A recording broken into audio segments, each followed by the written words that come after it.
Hey there, everybody. Welcome to episode 17 of the Absent Minded podcast, recorded on this way too hot September 25th, 2019.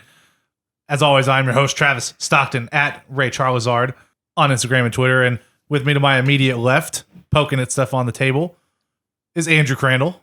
Hey, everybody. How's it going? At Andrew Loves Video Games. And across from me, over this candle-lit table, is Ethan Dubolt. At Soulsbjorn. Hey, how's it going? I'm just trying to set the mood here, you know. It's working. Thank you. Very sensual. I thought it was for the smell. Especially with Ethan singing Godsmack songs to us. Exactly. Mm-hmm. I'd sing it, but I don't want to get in candlelights. It all trouble. feels very appropriate. I don't want to get in trouble. Although they can't copyright strike you if you're just Talking about the song. physically Yeah. singing things. But it's like practically indistinguishable from the real then thing. you're just doing a cover. So You're just covering at that point. I'd hate for them to be like, "Oh my god, how'd they get Gons back in the studio?" Plus, I'm still been too lazy to upload to YouTube. I think they're the only people that do content ID. So like, Really? you're safe. You're good. Have we not been going to YouTube? I have not. Oh, I have shit. not since I got my internet updated, and I need to do it soon. Otherwise, it's going to be like too big of a backlog. No, to not with do. your internet. You can just fucking just go to sleep and put them on upload. The but with internet's all not the the other- bottleneck anymore. It's the rendering the video. Oh fuck! I'll get to it. If this is your first time joining us, which there's no way it is. I mean, we got a solid, passionate fan base at this point. Oh, yeah, definitely. The ravenous. Ravenous. Ravenous, yes. I don't know about that. Rabid, maybe. Each week, No. the three of us get together. We talk about video games, news around the industry, what's coming out, what we've been playing. Nerd stuff. Today, we're also going to be talking about Pop Jurassic culture. Park for a moment. But before that, I'm I got actually really stoked for that news. I got to remind you It's close to my heart. to check out the website, absentmindedpodcast.com, where you can always find the latest episodes of the main show and our sideshow Absent Minded Watches, where we're slowly but surely going through every theatrical video game film. Getting back on track with that. Yeah, it took a little break. But And some terrible superhero movies, too, but Just one incredible superhero No. movie. Maybe there will be some terrible ones Was it a down the superhero line. movie? Or at that website, you can also leave us a voice message with a question, comment, topic of discussion, anything that we might feel like playing on the air. So, that could be your moment, your one shot, your one opportunity. I don't know Mom the rest. spaghetti. Mom spaghetti. To seize everything you've ever wanted. I told Chuck to call and leave a voicemail because he called me the other day. Yeah. To bitch about you, bitching about him on the Final Chuck, Fantasy VIII post. Don't be such a bitch. It's so easy. You could do it from your phone or you can do it from a web browser. I know your ass has a microphone. I've seen your Twitch channel. Leave us a message, you coward. And while you're there, laying down the gauntlet. you can donate $1, $5, or $10 via the listener support program. Yeah, Also at leave more absentmindedpodcast.com. Sorry to These Compared to- tacos don't pay for themselves. Sorry No, to interrupt you there, but yeah, leave us more money. They all know. Come on. They all know that you want Ethan the monies. Moneybags Newbolt. That's On our website, you can also find accurate. all of our handles as individuals and as a podcast at Absent Minded Pod on Twitter and Instagram and Facebook. So don't forget to check those out. Leave reviews on iTunes. Share the podcast. Tell all your friends and family. Annoy your coworkers. We would very much appreciate it. Now, I have a very important question to ask you too. Well, hold on. Can I interrupt you really quick? You never stopped to ask before. Well, I'm doing it anyways. Okay, so what was that game? I want to say it was Banjo-Kazooie where there was a bear character that was obsessed with money that was holding the money bags. Wow. That's a deep cut. I don't think it was Banjo-Kazooie. How many bears are in Banjo-Kazooie? It's been a Scrooge long time. McDuck. No, he's a duck. It's in the name. Oh, I was going to say someone needs to Photoshop that bear with like Ethan's face on it. Do it. We got to find out who the bear is first. You know what? That's your homework for the week. I will look that up. By next Speaking of which- Monday, you got to find which bear you're talking about. While we're talking about woodland animals, Travis, I want to bring this up because I know you downloaded it. Did you play that goose game? Not yet. All right, never mind. We'll talk about it later. The then. more posts I see about that goose game, I'm like, I kind of want to play Did this. y'all watch the donkey Apparently, video? it's only like an hour and a half long. No, I didn't. All right, I never mind. did. We'll talk about it later. The then. game's too short. Yep. You can't watch anything from that because it's Moving really on. like it's 90 minutes long. Yep. Everything's a spoiler at that Go point. on with your chlorophyll. Now, do you guys brush your teeth with cold water or hot water? You guys brush your teeth? Just room temperature water, but there was a phase where I did brush my teeth with hot water for some reason. Out of the three of us, I knew it would be you. Yeah, of course you did. Okay, Yeah. I mean, I turn on the hot water, because I'm washing my face also if I'm brushing my teeth usually. And so whatever the water temperature gets, It's like warm. I mean, it could start off like Scalding? It could start off cool, and then like by the time I'm like, you know, rinsing and doing that second brush or whatever, moving quadrants, it could be hot by then. So, But so it's more I don't care. because you have something else to do with that water. Not that Yeah, you no, sought out. I like the water hot because I'm going to wash my face with it. Okay. And that just cleans your face better. It Okay. opens up your pores. That's just. Not because you think it's somehow more sanitary to use the hot water instead I of mean, the it cold. did run through my mind, and then I was like, one faithful day, I was like, this is dumb. Why am I doing this? Certain levels of heat produce just as much bacteria as like Luke. See, that You was know what what I I mean? was thinking. Because the reason I even asked this is because, of course, I saw this like a long time ago on Twitter, and it got brought back up. Yeah. And yeah, that's what some of these people think is that for some reason the hot water is more sanitary. I mean, Because, yeah. I will it's- ask my mom who works, you know, at a dental office. She's and I will ask her if there's actually any merit. Bring her with to you next that. time. We'll Yeah, get her on the show. We'll have our first expert. Hey, mom, which is better, hot or cold water? Answer. Okay, Yeah, cool. Thanks. Just See you call later. her now. No.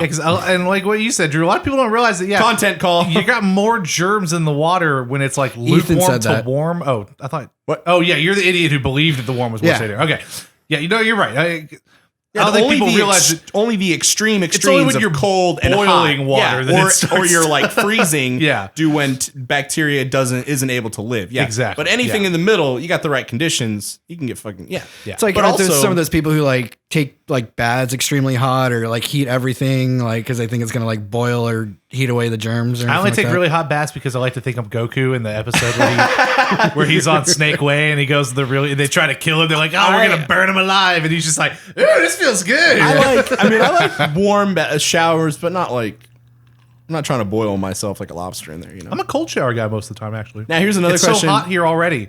I have Why a- do I want to be hot all the time? That's true. And then get in a thing that makes me hotter. What's your over under on mouthwash being so powerful that it kills all of the good bacteria that's in your mouth also?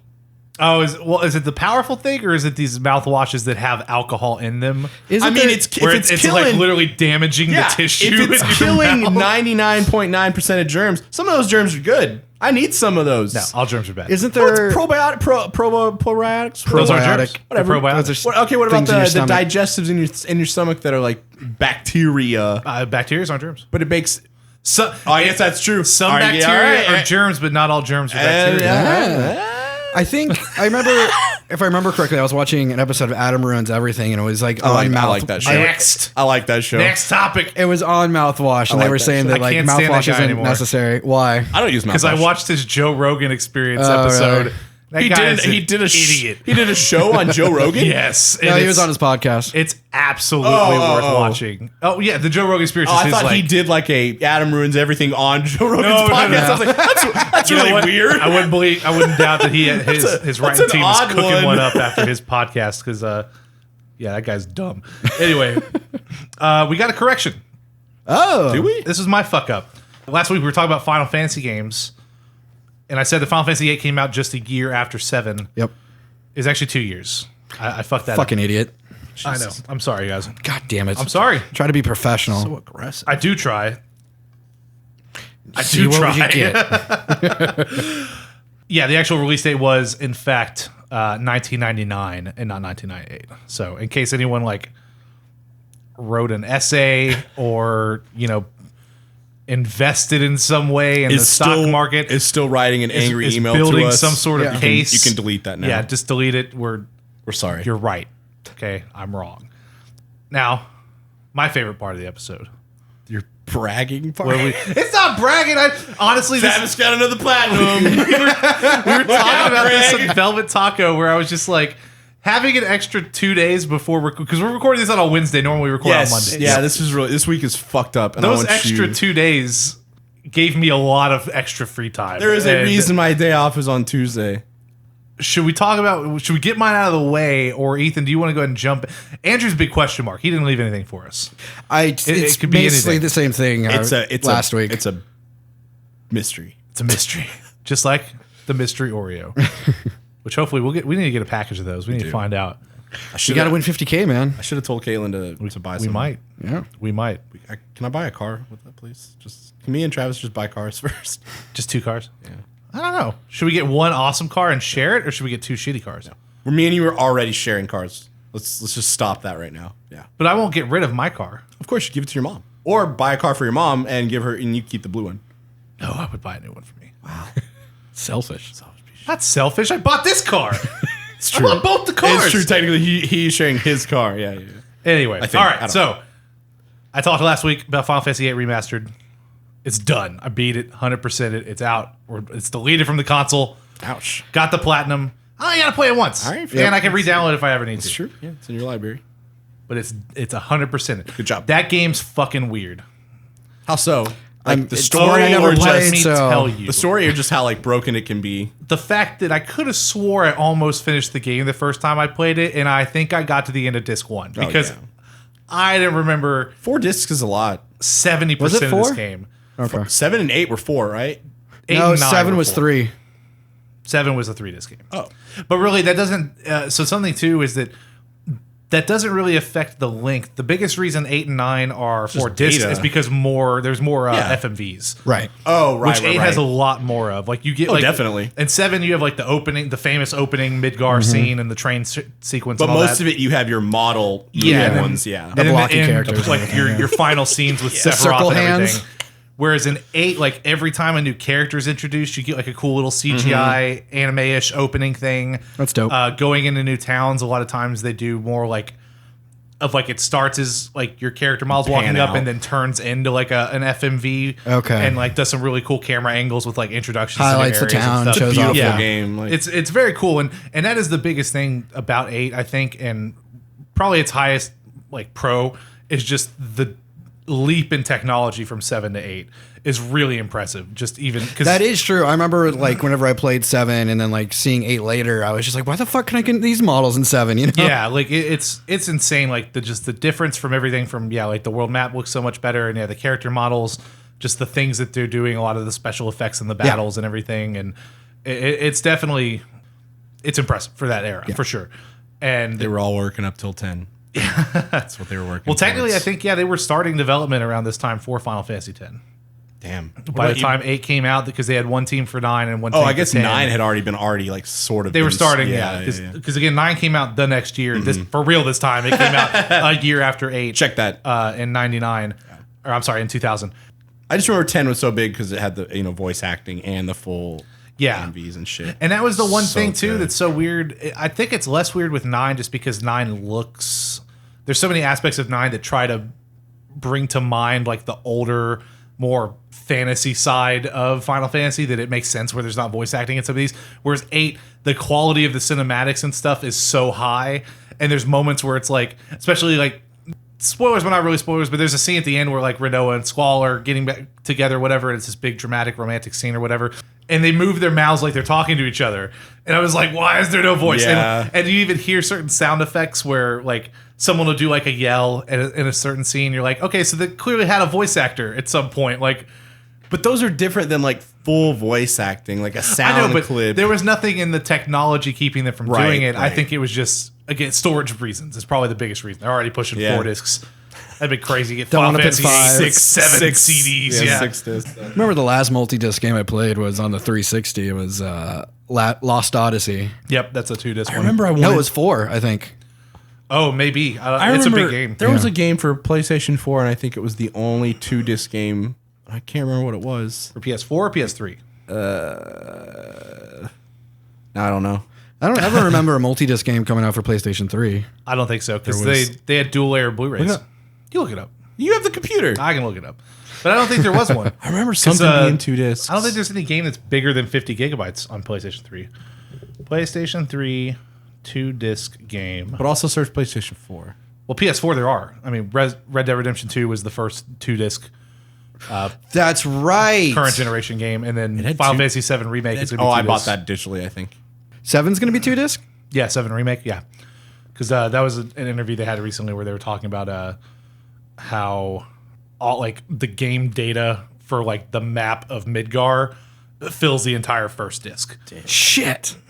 And then like the second disc is like character models and story assets. Oh, so you're blah, gonna like blah, blah. load the first disc in to load it on your your hard drive or whatever, and then Well, use yeah, this- no, the way that these work is it's not disc 1, disc 2 as in like here's the first half of the game, here's the second. It's all just one big install file that's just split across 2 discs. You'll probably run one. You'll probably just have to have one of them in. Yeah, you just keep in disc 1. And it was the same with Red Dead, where you don't need to have both discs in all the time. It's you just need a loaded. You install both discs and then you pop out, put in disc 1, and then you play. You have to install an extra disc reader. I don't see a list. There's no list of I don't know. disc I don't remember. PS3 games. Metal Gear Solid Legacy Collection, but that was just because the first disc had 2, 3, and Peace Walker, and then the second disc was Metal Gear Solid 4. But those are obviously separate Ethan games. strikes again. Yep. Misinformation. But yeah, as far as Final Fantasy VIII, the story was really weird. Any weird than like clone VVs and 9? Yeah, just because that's...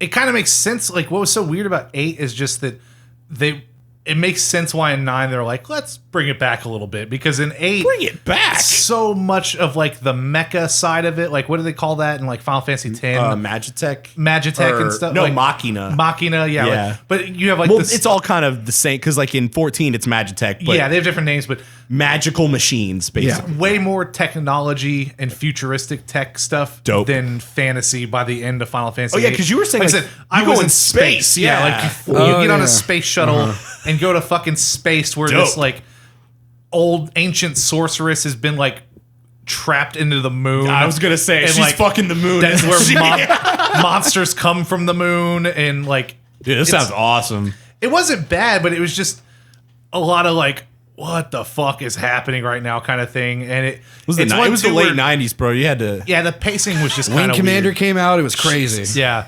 And there's a lot of moments too. It doesn't happen too often, but they like split your party up a lot where you'll make like 2 separate parties and then they'll be on different parts of the world doing different things. Don't you have to do that for like interesting. one of the end battles? I think it's 9 where your party is literally like split up the whole way or something. Might be. It's been a long time since I finished. Yeah. 9, but 7 that's next on my list. Because you have to pick, you literally have to separate, or is it 7? 7 does that in the final battle with Sephiroth. Yeah, I think it might be 7 actually. Because you pick some people and they go one direction, then you pick another. Yeah, like Sephiroth's in the middle, and you have one side on the right and the other side on the left. But that whole mechanic was like thrown in at a bunch of different points in the game. Right. Yeah. Okay. Whereas like one point where a set of missiles get launched and one of them's targeting Balam Garden, which is the garden that you guys set are of from. missiles get tossed. That already doesn't sound Final Fantasy, you know? Yeah, it's weird. I mean, yeah.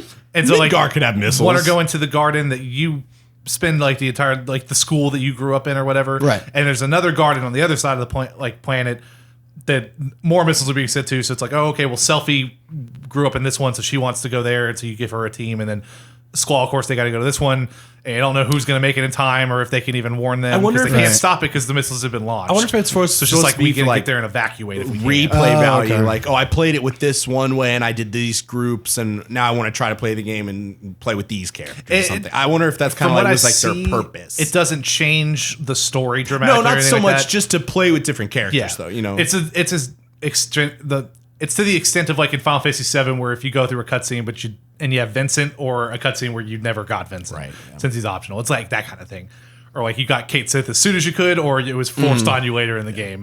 It's a little like, oh, here's an extra text box kind of thing, but which can be big, or sometimes it can be nothing. yeah.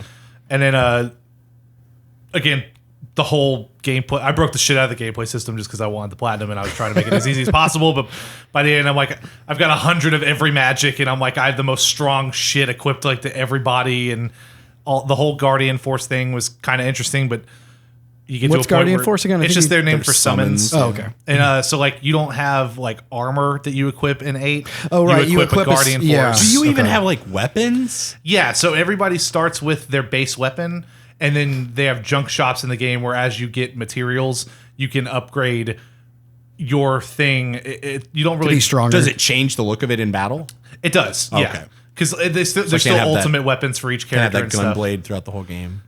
Well, Squall still has a gunblade the entire time. Right, It's just but it's a cooler looking gunblade by the Can't end. really- But it's not the one you see in the Can't really FMVs. get cooler looking than his like cinematic gunblade. It's more like... that's pretty. It's like Keyblade designs, Yeah. where it, like a little over the top. There's like a really cool red one. If I and, remember, like, yeah, I can't picture his Ultima weapon in my head, but I can picture Cloud's, and I hate Cloud's Ultima weapon. Yeah. It's fucking stupid. yeah, because the whole thing with weapons is like you What was find his ultimate weapon again? It's just like big glowy sword. It's just dumb. It's like a lit up. Yeah, it's just stupid. It's all lit up. Yeah.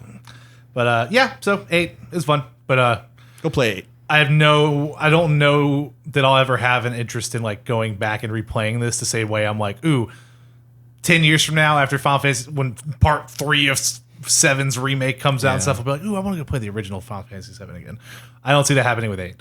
Really? Yeah, because it just, none of the characters were quite as gripping. Wow. Like I said, it's weird. I don't know.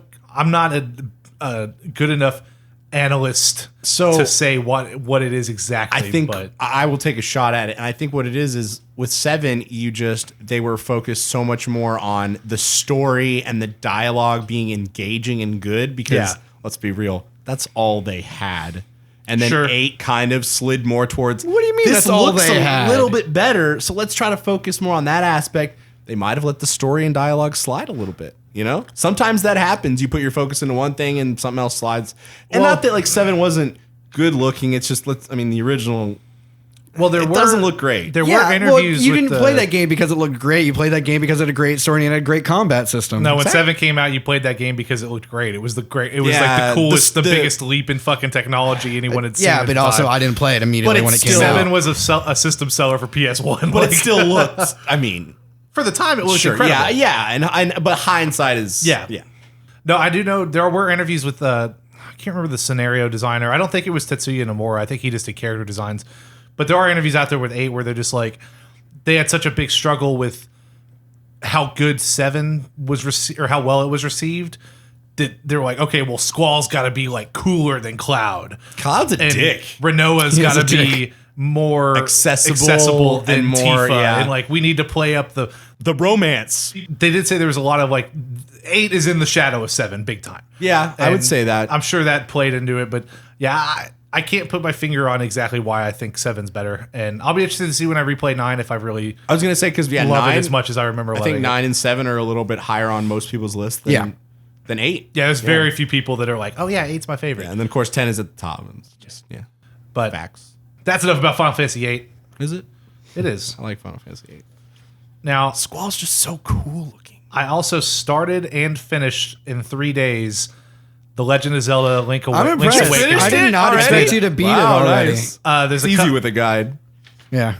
So I did use a guide for a couple of moments just because I never played this on Game Boy, so I don't remember. You don't know any secrets. Or I didn't know. There was a couple moments where it's like I got distracted and didn't listen to what the owl was telling me because this game is made to be very simple. You have to follow, but you still have to follow where to go, or else you're just wandering around. Yeah. I mean, I still did a lot of wandering, which is fine because the map's not huge. No, it's kind of a Metroidvania. I mean, There were a couple moments where. Like when you and Caitlin were over mountains, and I was up in that mountain or whatever, and you were pretty stuck. I was not supposed to be there right then. That makes sense because we were like, how do I get to this fucking key thing? And it's like there's another dungeon that had already opened up to me that I didn't realize, where you go and get a shield that lets you reflect things, and then that you have that reflector shield, and that's how you get through the room that had the fire shooting at me. Like you need the mirror shield to get through there, and I hadn't realized that, so that's finally where I was like.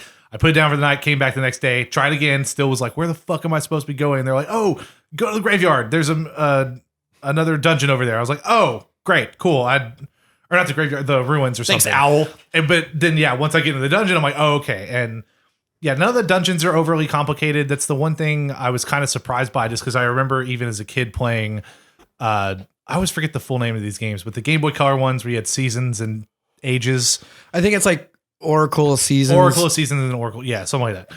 Even those dungeons I remember being more complex than this. Yeah. A lot of times. Those were later games, so they had a little more time. Sure, they were. Yeah. But it was just, none of the dungeons were particularly difficult and everything. And I enjoyed the game, but I think if you have nostalgia for this game, it's a must buy. I think it looks incredible. It does look really good. Yeah, I like the art style. That's really what I had been most excited for about it, because I was like, damn it, this game just looks too cute not to play. Yeah, I thought I was going to hate it, but it's after got a watching ton of charm. There are plenty of moments where like just looking at the animations and the way the characters interact are adorable. And but as someone who doesn't have nostalgia for it, it does not come off to me as a $60 purchase at all. $60. Like, it feels like more it would be like a $40 game, for at $40, that's a great entry point. And that's the struggle with Nintendo games is like they rarely put stuff on sale, especially first party style titles, especially something with Zelda in the name or Mario. Like unless you First party titles might be something where it's like a Black Friday sale where you can get it for $45 at a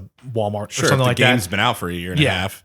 So from the price perspective, I don't really think it's all that worth it. And then there are a lot of people talking about performance issues, and I did see a lot of those. Just like frame rate drops and like it's really weird where like when you're going into a building or into an area, or even sometimes going like you're on one part of the map and you're going to the next screen of that map or something, you can feel the frame rate chug for like a second or two, like every single time. Really? So you always know it's going to happen, and it's always in the exact same spot. Yeah, like, it doesn't affect gameplay, but it is one of those things where Nintendo's usually so good about having like it's just annoying perfect to see. performance. Yeah, it's it's that silly weird to see. like visual thing that I was talking about up there. Oh, there's like a tilt shift effect where like the top and the bottom of the screen are blurred a little bit because it's supposed to make it look like you're looking into like a toy diorama box or something. a toy box, Right. And the top screen looks okay, but the bottom screen, the effect is not accurate. Okay. So it just looks funky. And it, like I was telling you, it looks like you smeared Vaseline on the bottom of the screen, or like like you're playing your Switch and like you had pizza grease on your hand and you're like going wiping it off, and it's like, where's it not coming off? I was able to fix the performance issues because Absent Minded does not condone any sort of jailbreaking your console or anything. Thank you. You do everything with it's your own responsibility. We're not paying for your broken Switches. But my Switch is jailbroken, and by moving the game to the internal memory instead of playing it on my SD card and then overclocking the Switch, I was able to fix most of the issues. There were still a couple of things where they would crop up every once in a while, but it's like night and day just being able to like overclock the Switch. And I always play mine in docked, so I don't play it in handheld, so I don't have to worry about battery life or anything like that. But so overall, I mean, for me, as someone who does not give Nintendo points, it's a 7 out of 10. Like it's what good. I was expecting. It's a fun Yeah. weekend. It plays well. It's enjoyable, but it's not going to set the world on fire or anything. Yeah. It's not supposed to, but it's not going to get any nominated for Game of the Year or anything like that. And it does set a cool benchmark for like what it would look like if more of these started happening. Like let's see Super Mario World 1 through 3 all brought up into like this quality as like Switch ports or something like this, like kind of. Just remake it for the Switch. I would love to see more old Game Boy games make a comeback as little Switch remasters. I would love to see like the Super Mario Land games. Sorry, that's what I meant. Super Get Mario the Land. fuck out of my head. That was weird. I said world, I meant land. Yeah. Yeah. Dude, like, yeah, like, oh wait, didn't they already Especially, remake like- Yoshi's Island in like yarn or something? No, it was Yoshi's Crafted World. I heard it wasn't that great. I also heard it had really bad performance issues. do like a Yoshi's Island, like fucking Link's Awakening. That'd be adorable. That'd be cool. Yeah. If they were going to do like a Super Mario Land for Switch, I'd hope they do Super Mario Land 2. Because even for like that being like an OG Game Boy game, that game looked good. You get like a submarine in that one, right? I think that's what I'm thinking of. You got a submarine in the first one. Oh. Yeah. I like that one. It's cute. There's submarines in Mario games. In those, Yeah. in the Super 'Cause Mario remember Land how World weird one or- that- No, I they're don't weird remember. ones. Gaming historian documentary he did on the Super Mario Land. I don't think I watched that. Oh, okay. It's really good. Yeah, it talks about how just the Super Mario Land games are just so different than the rest of the Mario series. Oh, I may have. Yeah. I remember I had like a weekend one, like a couple years ago, where I watched like 20 gaming historian videos. So I probably just forgot because even that one I sent y'all about, what was it? One of the Super Mario World movie or the Mario movie that we watched. Yeah. I sent it to you and I was like, oh yeah, this is pretty good so far. And I'm like, oh wait, I watched all of this. I remember all of this. Anyway, we also played, the Royal We. Yeah. I played the first 2 episodes of Life is Strange 2. I won't talk about those too much. That's something I need to fucking play because I have them all on Games Pass. Yeah, you really need to play the first one, especially what I will say about Life is Strange 2, because there's 5 episodes total. The last one comes out in December. The first 4 are out, and I played the first 2. So far with these first 2, I'm not feeling it the way I felt the first one. Yeah, I heard about like whenever the first couple episodes came out. I think I might have been listening to What's Good Games or something like that, or Games Daily or something. But they were saying that the main characters from Life is Strange 2 just aren't as relatable or aren't as interesting as the main character from 1. Yeah, I mean, I like the characters. So the first episode essentially of Life is Strange 2 is you're playing this like teenage boy. He's got a younger brother, lives with his dad. Yeah. And almost like the first like 45 minutes of this episode is just you're coming home from school, you and your best friend are talking and stuff. There's a party going on that night. You're flirting with this girl, Jennifer, or whatever. Are you supposed to be in high school at this point? Yeah. Okay. And yeah, because I think they're seniors and stuff. Because they're talking about girl pulled out a pack of smokes when they're on the dad's porch, and really? he's like, Okay. "Oh no, we almost got busted last time." Blah blah. And they're talking about getting weed and drinks for this party and stuff. And, Okay. Weed? and so you spend the first like 40 minutes of this episode like, "Oh, dad's got a 6-pack of beer. I'll throw that in my backpack and Right. got to go get some cash for munchies for my dad." Beer? And do you want to Underpants? do you want to be honest to him and tell him that the money's probably going to snacks and weed, or do you want to like Lie to him. and stuff? And yeah, it's silly stuff like that. And then I won't spoil anything, but you're thrown into the fucking story, and Dude, spoilers. the story goes on from there. And I think my biggest problem is not with the characters, but the fact that so far your big like choices that you make don't seem to affect anything. And then you have other moments where it's like, oh, this is a moment where I get to play like the big brother, or like I have to make a choice that's going to affect my little brother or whatever. And then they're like, no, the cutscene just continues, and like you get forced into doing something that maybe the way that you've been playing your character you wouldn't have otherwise. So like there's a moment where, you know, you've been telling your brother that there's certain rules he's got to follow and things he can and can't do, and they're trying to be safe and everything. And he goes over to this kid's next door's house, and they're playing and stuff. And the neighbor's dad comes home and they're like, "Hey, we're gonna go shopping and go pick up a Christmas tree, but you're not supposed to be leaving your grandparents' house. You promised them you wouldn't, and blah, blah, blah. Like you're not supposed to be seen in public." Okay. And Promise, bro. and he's just like, "Oh man, come on, you know I haven't been out of the house in so long," and you finally just give in. You're like, "Okay, as long as we're back home pretty soon." Whereas I'm like, "No, where was my choice to be like, no, dude, this is serious. You need to stay I don't home, know how many yeah. times I have to tell you that like we can't do these things. Like we need to go." And that was a moment where in Life is Strange 1, that's totally how it would have been presented. Oh, really? Yeah, like there's points in Life is Strange 1 where like you can lose characters early on. Like there's a lot of big moments in the first Life is Strange where it separates itself from all the Telltale games, where like The Walking Dead and the Wolf Among Us and stuff, where it's like those you're playing a story and you're making small choices, but they don't really affect the like Overall, yeah. It's like different paths to the ending. Oh, yeah. It's like kind of like. Go ahead. I'm sorry. Well, the Life is Strange games, they set themselves up where it's like the end can be very different from where I play and from where you play, depending on the choices we make. Whereas in The Walking Dead, it's like, okay, well, Lee dies at the end of the first season. Like, Right. There's no way around that. Clem's on her own. Blah blah. Until Dawn kind of did something like that too, right? Oh yeah, Until Dawn was even further, where it's like you can save every kid in that fucking haunted house, or everyone dies, or yeah. like only the boys live, or only the girls. And, Right. And there's a lot of versatility there, because that Until Dawn's one where it's like you can play that game like 6 or 7 times and never get the different same events ending. and stuff Yeah. like that. Yeah, and I was looking forward to that with Life is Strange 2, but so far I'm just like, It's a little bit more linear than what you were expecting. yeah, much more so. Right. So I hope that gets changed by the next couple episodes. I don't know how quickly I'm going to play them, because, like I said, the last episode doesn't come out till December, so I may pump the brakes a little. Yeah. Especially No need because to rush through it. Yeah. especially because I started playing Fire Emblem 3 Houses. Yeah. I'm actually surprised that you're digging it as much as you said you Yeah, were. it's really good. We talk about the gaming moods, man. And It's for true. some reason, Link's Awakening came out, and I was like, let's dust off the old Switch. Let's update this fucking thing. Let's pick up some games. Let's have some fun. Yeah. And so I decided I'll poke around Fire Emblem. I've had so many friends tell me how good it is, and that it's totally my kind of game. Turns out they're right. I'm super into it. I've put like 10 hours in already of the last couple days. It's basically like a Persona game. It's very similar. Yeah. So instead of JRPG, though, it's like Tactical turn-based. It's more like, Kind of like a Western. It's like Final Fantasy Tactics, really, because you've got like grid-based combat and stuff, and you're moving your characters around, and It's still Fire it's still Emblem, turn-based. right? Yeah. If you've played a Fire Emblem, it's basically Yeah, I played one of the ones but on prettied up and probably Game Boy Advance. I think. yeah. So far, it's really good. The Persona aspect of it comes from the fact that your main character is a mercenary that becomes a professor at this school where different countries send. They're the royalty, basically. Well, there's nobility, and there's also still commoners as well. Right, It just okay. depends on your level of skill. So each class it's like intermingled. But the whole idea is that like there's these 3 countries with 3 houses, and so each house of the school, like your Gryffindors and your Slytherins and stuff like that, they all come from a specific country on this continent or whatever. And so they're all from the same land, except for like one girl, but neither here nor there. I love Petra. She's my go-to right now. But Yeah, you get thrown into it and you're a professor of this class now, and you get to pick which of these 3 houses you want to be the professor of.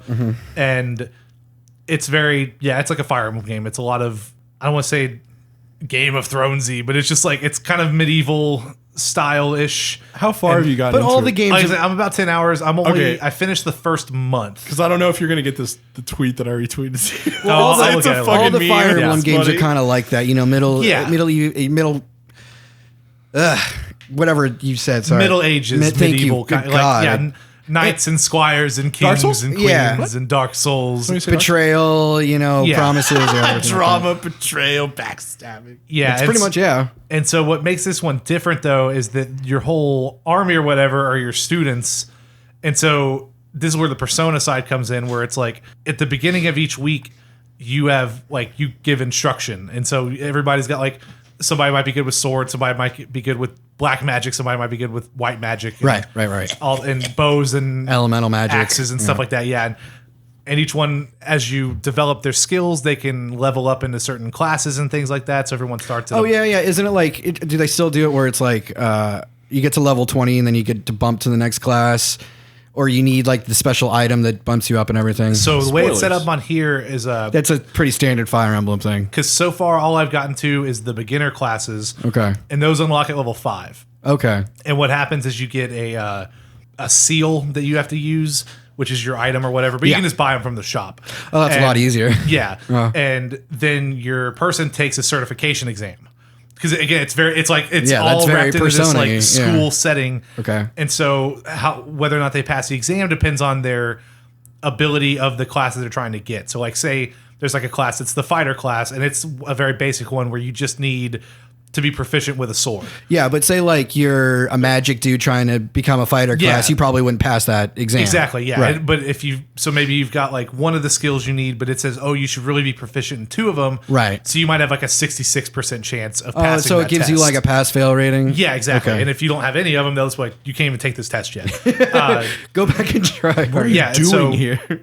And Did you even go to this 3 when houses? you begin instruction at the beginning of the week, you can have one-on-one time with some of them. So it's like, oh, me and you were going to work on your horseback riding skill, Yeah, or we are. whatever, Okay.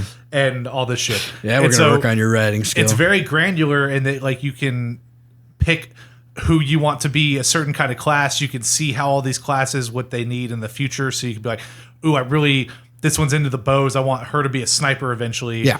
Or this guy is into magic and axes. This guy's into magician, But he's got a low magic skill, so I'm going to focus on axes.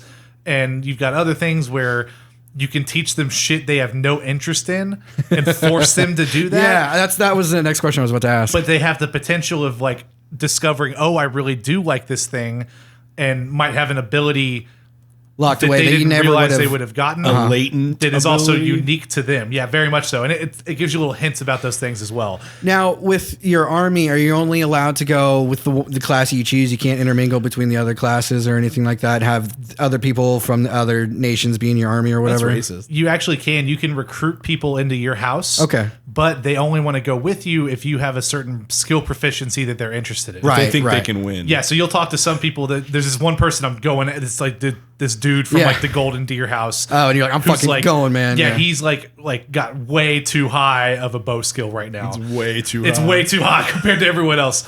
And so he's like mad at his teacher. He's like, he's not focusing enough on the bow stuff. Mm-hmm. I'm getting kind of fed up with this guy. Ethan, move your feet. And so if you show him, hey, I'm over there. really good with a bow, I have a proficiency in that, you can recruit him into your house because he'll be Stop like, it. I'm tired of running across your toes. I haven't coming across moved my shin. feet in 5 minutes, and then he grazes them, and he's like, "Move your feet." My feet were there first. why don't you want to play footsies with Ethan, dude? I didn't even know you touched my foot. Anyway, yeah, you can Comfortable over recruit here? people from other houses No, and I'm stuff. not. and I am. You go on missions at certain times, and other times you have free time during the week where you can explore the monastery and all So this. I know in like past Fire Emblem games, so like say you're on the map and you're like exploring the map, checking out all the other units that you're gonna fight and everything, but you'll come across like a named character, right? Yeah. And you gotta have a certain character in your squad go and talk to that named character to be like, hey, switch sides to our side, and then like they'll switch over that battle. Do you have any of that in this so far? Or I haven't assume seen that would any be mostly, I assume it's more tied into what you were talking about, the school aspect. Where like, hey, my teacher's fucking up, and I want you to teach me. Yeah, no, I haven't seen anything like that yet because when you're going out into battles and stuff, you aren't battling against or with another house. Like your house is specifically the one that's being sent like to go handle this mission or whatever. Yeah. There are named characters as far as like there's always like the captain of the group you're going after. Yeah. That's always But they're not students, and that's not. From what I understand about the game, there's nothing where like you're going to go into battle with somebody and convince them to be a good guy. Oh, okay, yeah. A lot of times we're all kids and they're like adults and stuff that we're fighting. Okay. Of course, it's very anime. Yeah. Those evil adults. Yeah, so far, like I said, I'm really enjoying it. I can totally see myself throwing the 100 hours into this that's required of like this game. Like, are you going to do multiple playthroughs where you're going to... fuck that. No, not at all. No, I give no fucks about the other two houses. Okay. Apparently I picked like no one talks about the house that I picked. I picked the Black Eagle, which is led by Edelgard or whatever. You're gonna like that tweet then, I think. Because everyone that I read online when like this was first coming out and all the people were talking about it on Twitter and stuff, everyone was like, "Oh yeah, I'm totally Golden Deer," and "Oh no, I picked the asshole blue noble guy." Like, because it's like blue, yellow, and black essentially, black, or red. Yeah, Black Eagle. There's a lot of red going on. Red and black. It's the best. Yeah, as soon as these guys talked, I was like, no, I'm fucking going Black Eagle. This is absolutely not even a fucking question. I hate the way you talk. She's hate the way you super talk. sassy. She's not putting up in any of the shit of these other fuckers. She's the only one who seems honest because she's just like, I just had a scene with her recently where she's like, oh, when I become emperor, I have no problem sacrificing my civilians for the greater good. Like sometimes you have to make those hard decisions and stuff. Sometimes like, oh my god, that's fucked up. I love it. That's not right at all. But yeah, so I'm sure I'll have more thoughts about Fire Emblem as the weeks go on. But I'm digging it. I feel like I could see you stretching out your feet to try to touch him. Just the way you're leaned back, I'm like, he's doing something in there. Moved them to the left. Anyway, it's not like, I mean, he has a complete separation divide. You can move it to the other side of the wherever you put your fucking feet, but you're not. You're not giving me my personal space, man. I feel like Ethan's just getting antsy because he's ready to tell us all about Jedi Outcast. Me? Yeah, you. I've been talking this whole time. I'm not antsy. He's antsy. Oh, I'm just joking. I'm antsy. It's just a janky game. I don't know. Like it's fucking weird. How far into it did you get? How much did you play? I mean, it was a pretty good like hour. Did my best to get as far as I could because I honestly there were points I was like, what the fuck am I supposed to be doing right now? Yep. Like there is no indication of where you're supposed to go. There's no indicator of what is a button that you can push to activate like a door? It's an old game. They didn't even have game pads. Jesus, like it is rough. I just want to get the part where lightsaber enforced, but I want to turn to the Jedi. That's what I want to get. Did Jedi Outcast 2 have multiplayer, or was it Jedi Academy that introduced the multiplayer? Both did. Okay. Yeah, go play the multiplayer. Multiplayer's fun. Well, the multiplayer was not included in this this version. is only single player. That's fucking lame. Jedi Academy is still including their multiplayer. Still a good game. Oh, yeah. And that's probably why. You should totally get Jedi Academy. That's not out. But whenever it comes out, that's the one you should get, because that's the one I'm going to get and play multiplayer on, and it's fun. So you're going to... cross that bridge when we get there. Are you going to keep playing, or... Yeah, definitely. At least until you get a lightsaber? At least until I get a lightsaber. Okay. Yeah, definitely until I get to the Jedi part. Yeah, I'm excited to jump into that at some point. Yes. I don't know when. It's like way low on the It was only list. $10, so I just wanted to grab it. Exactly. I was just like, ooh, I want this in my library. Wish it came with like a theme, though, but whatever. What else you got for me? What else you been playing? So Battlefront 2 actually got like a big another update, some new maps, some new another new like new class. Because we had a long while commando. where we were playing, like that was our multiplayer game for a little while. I think I was bought the ultimate like super edition with the cheater extra cards and shit when it dropped. Did you? Star Wars Battlefront 2? I thought that was the one I gave you shit because like you bought the wrong copy instead of the one with like the extra goodies, because we both got it when it was like, because for people that don't remember, when Star Wars Battlefront 2 came out, it launched at $60. It was quickly dropped to like 10 to 20. No, I think I bought weeks. it. I think I had just bought it before it went down. I think that's just what it was. But no, I got the purple cards and shit, and I was playing it for a while. It was fun, and then I just ran out of content, and they weren't putting any new things, and it just got bland and stale. But they've since been doing regular updates. Bunch of updates. I don't know how regular they are, but I know they've been pretty regular. I mean, not like regular as in like weekly or monthly, but I mean, there have been. It's been like every 3 months. They've been like, here's 2 new characters. They have a here's track, a couple maps, and here's a game they mode. still have more coming. Yeah. I mean, they did like the Clone Wars, and there's more stuff. Obi-Wan's in there now. I know they have a Rise. Count Dooku. They have a Rise of the Skywalker update coming when that really? movie comes out. So Ooh. we'll get probably another new Rey skin and a new Kylo Ren skin and Yeah. shit. So I mean, I kind of want to get back and see what it's there. So I need to reinstall it. yeah, I wouldn't mind playing some more. Speaking of like keeping it with the Star Wars track, and then just WoW, lots of WoW. Lots of WoW. I like how you put WoW in here twice. Yeah. Oh, that's what he meant. Yeah, I've seen this, and I thought he just meant WoW, like actually the word WoW. That's just how because often, he didn't capitalize it the right way. That's just how often I've been playing It WoW. says, my note here for Ethan says, Jedi Outcast, WoW, Code Vein, WoW, Battlefront 2. So I thought you were just like really excited about these things. Nope. Just playing WoW a lot. And I still don't even have like I'm not even at like a 30. You hit that cap yet, bro? I have too much identity crisis issues with my characters. You get your mount yet, bro? I keep switching time between like my alts, and I haven't gotten Wait, any. you have alts? You gotta be Dude, that's dedicated, man. I have like Rookie move, I have man. like 320s. You never start another tune before So maxing out the I'd first probably one. have 160 by now if I hadn't leveled Come these on, other. man. I mean, there's classes that I've been wanting to play. You gotta and max out there's one job before the next races, and one. It's I like the questing areas. It's fun. And then the medieval demo dropped for us in the US only. Oh, well, we'll talk about that later. That's right. Did you actually have play that it? in that news. He hasn't played No, it I yet. have it downloaded. Okay. I was gonna play it maybe when I got home, maybe tomorrow. Yeah. But yeah, that's pretty much it for me. I tried the Code Vein trial, but that's like Yeah. old. That's really old news. I just wanted to see it if it was Hey, good. if I haven't seen it, it's new to me. Yeah, it was really, it's a very big anime weeboo game. Very big, apparently. Weebo? Very big. Weeboo? Whatever. A weeaboo? Oh yeah, the Weeboo. lady got like big old titties. They are honestly, in my opinion, best anime video game boobs. Because it's not like one of the people in three houses is supposed to have like a big bust too. she's stacked. Oh, yeah, you're. She's one of the other professors for one of the other houses. Marion, I think, is her name, and she's also like the nurse / she runs the infirmary or whatever. She's well endowed. So yeah, that's, I don't know, Code Vein. I'm sure it's some people's piece of cake, but not mine. The Dark Souls of Dark Souls. It was style very anime it was games. very Dark Souls-y though. You had your health thing that came back. You had your quote unquote bonfires, but they were like little like plant things, shrubberies. I don't know. I think the girl is supposed to bite you and it's supposed to activate. I don't know. I didn't figure it out. There's vampires Biting. I don't. Yeah, it's vampires. Remember? So, Drew, where are you in Yakuza 0? Not very far. This week Moving on. I want to should've, talk about all the side stories. I know I need to. That's going to be the next game that I play because I really do want to actually go in and beat it. But Just stop playing Gears. no, I'm on No the one last. cares. I'm on the last act. I have to beat it, and I will. I'm done with Gears. I think I might finish 4. I may even start 5. But replaying 3 and 4 right after, I've come to the realization I don't really like these games that much. Well, yeah, whenever you play them back to back to back, for sure. But I haven't played a Gears game in a while, so 4 and presumably 5 are Xbox 360 games with very shiny paint. oh, for sure, yeah. There's nothing new about these. Yeah. Except for maybe they tried with the story. Oh, they're definitely Because trying they with the see story. everything yeah. Sony is putting out every year. But and your they're like, we character's a gotta girl. have it. We That's- gotta hire a writer. That's new, right?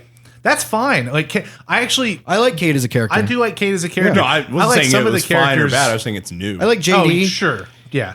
I you have a vagina was, now. I was convinced whenever I first started playing Gears 4, I was like, that's Nolan North playing JD, but it's not.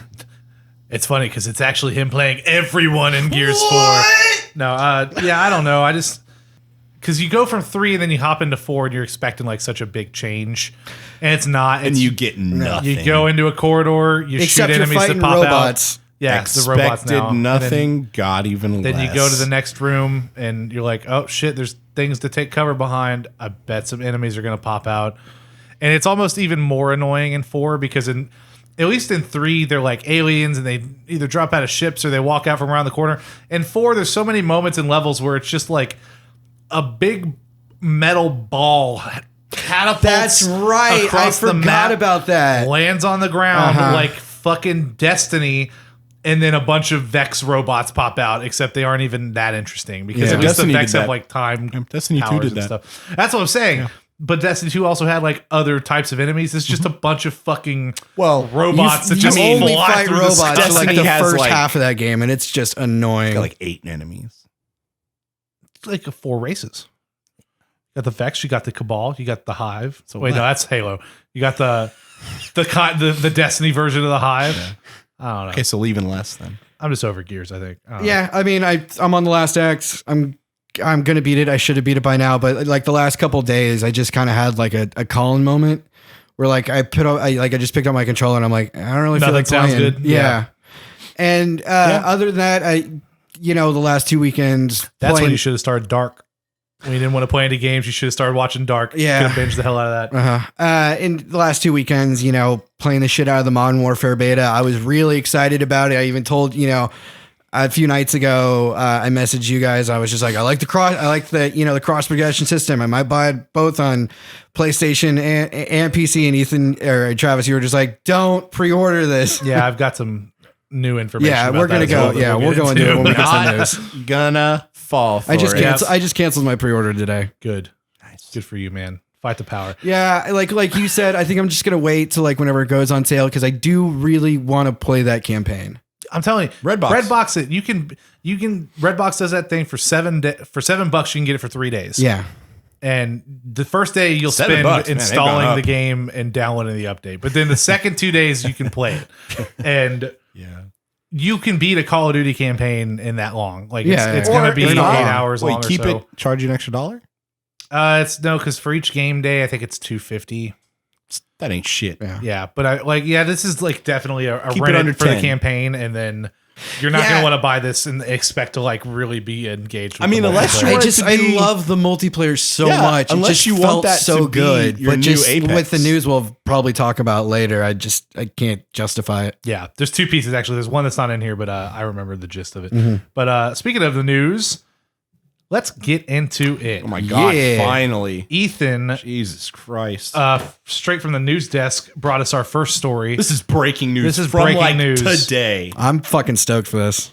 So Jurassic World 3 is happening. How hot she if the looks $1 billion in that picture. from the last couple movies wasn't enough. I swear, like towards like the end of the movie, she does get like hotter when she's all distressed. You're like, yeah. Oh yeah.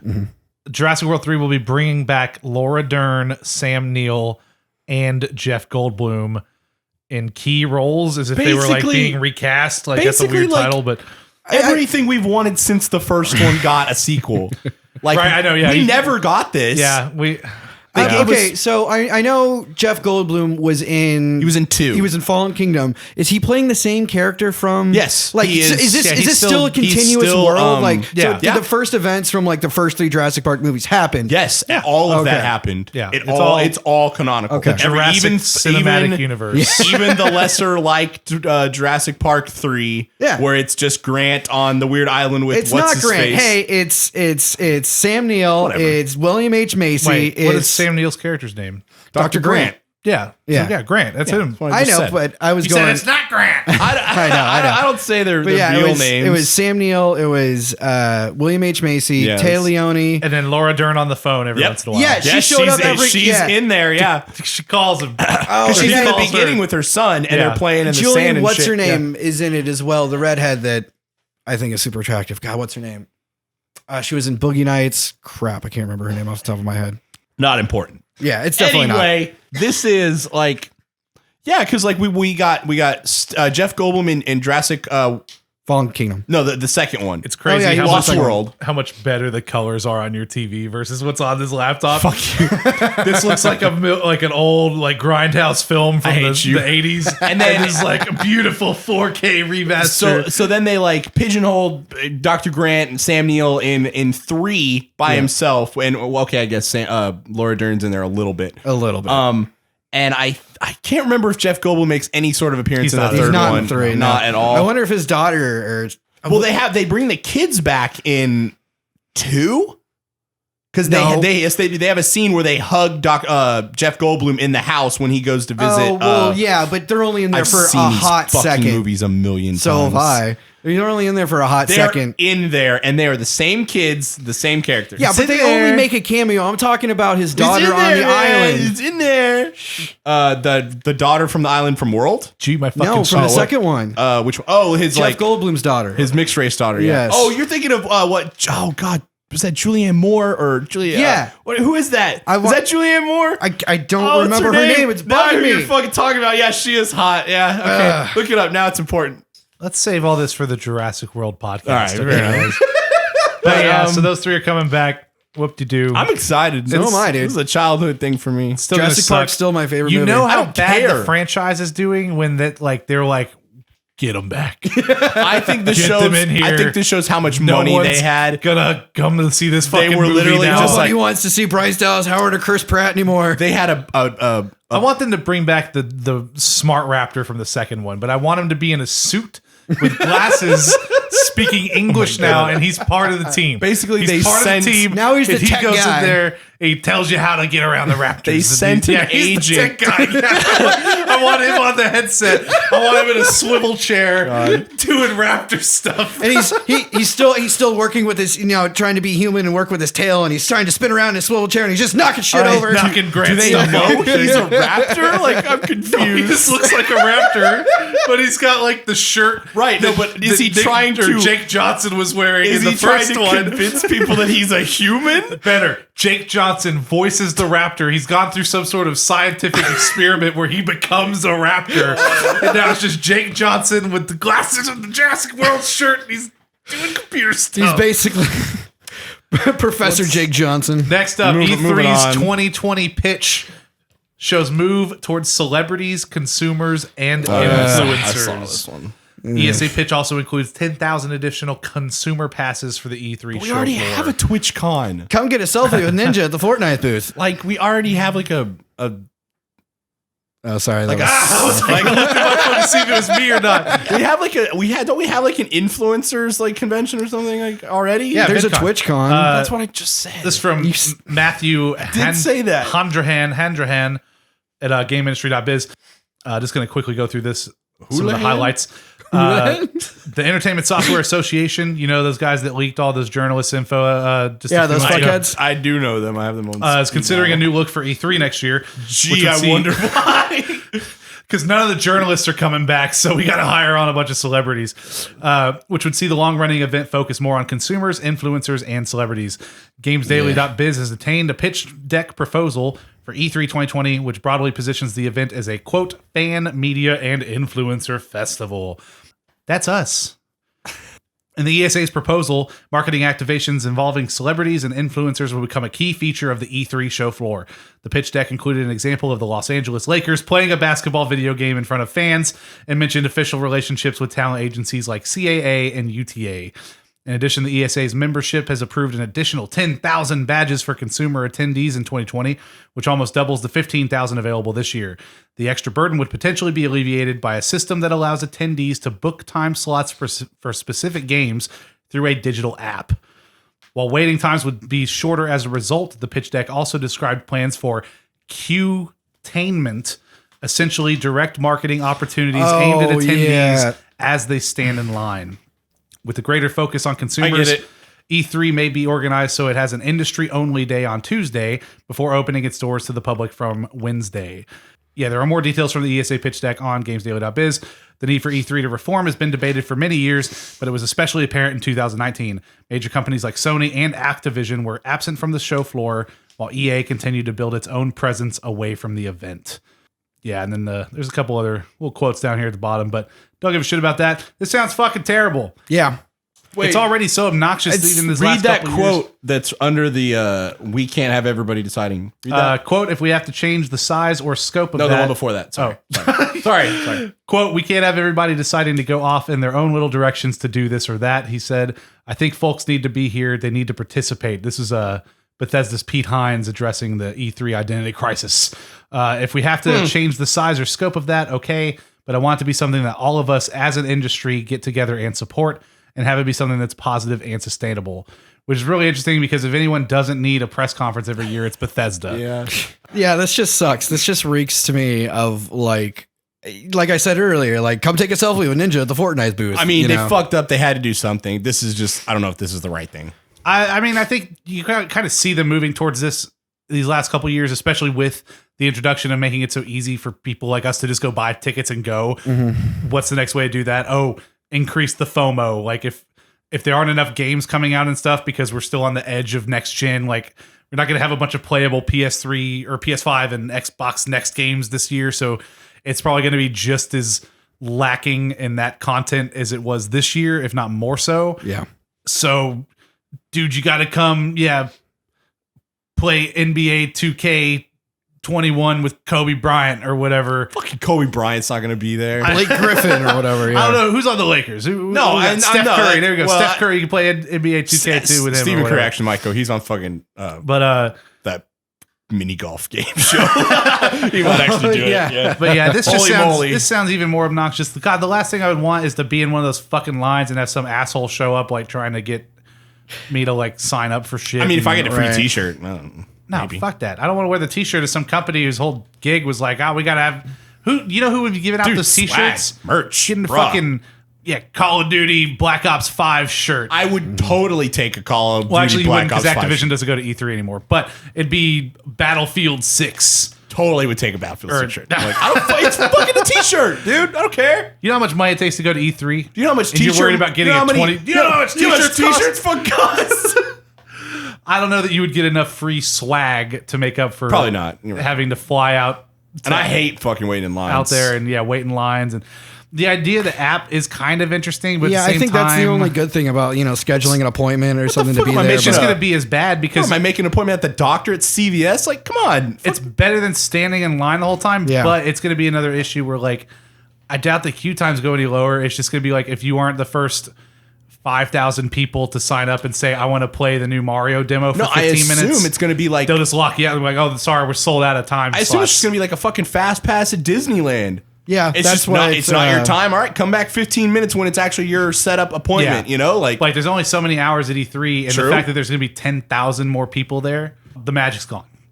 Just go to PAX, people. Just go to PAX if that's what you want to do. I don't see the point. I don't get it. And also the part of having one industry day on Tuesday, that's just as fucked. Like Yeah, that's they're not trying enough to, time like- to get done with everything you need to get done at they E3. want to. I think they're like trying to recall the glory days of like when it was industry people only, and I think that's what they want that day to be like. But It's just not going to work though. you Yeah, can't go you can't. back. You can't go back. All of those people are busy trying to figure out what they're going to do the rest of the week. Yeah, it's Like it's not going to have enough time. One day is not enough time to get everything done. As yeah. like There are an people that industry talk person. about like going to E3, and it's just like I went to E3 without a plan. I didn't know what to do. And I ended up like not having a good time. yeah. There's a lot to do, and if you don't plan it out, you may not get everything done, or even get remotely to see what you want to do. Yeah. Next up, BioWare is ditching Anthem's original post-launch Why are we still talking content about plans this to fucking focus on core issues and is now getting seasonal updates instead of acts. So I just wanted to say that last week I said this exact thing was probably going to happen if they wanted to have a chance at fixing this game. And then sure enough, because of think it my was like the next expert day. industry analysis, the next day this article goes out. So this is from Matt Wales over at Eurogamer.net. Following the much delayed release of Anthem's Cataclysm update last month, BioWare says it will be ditching its originally announced post-launch content plans.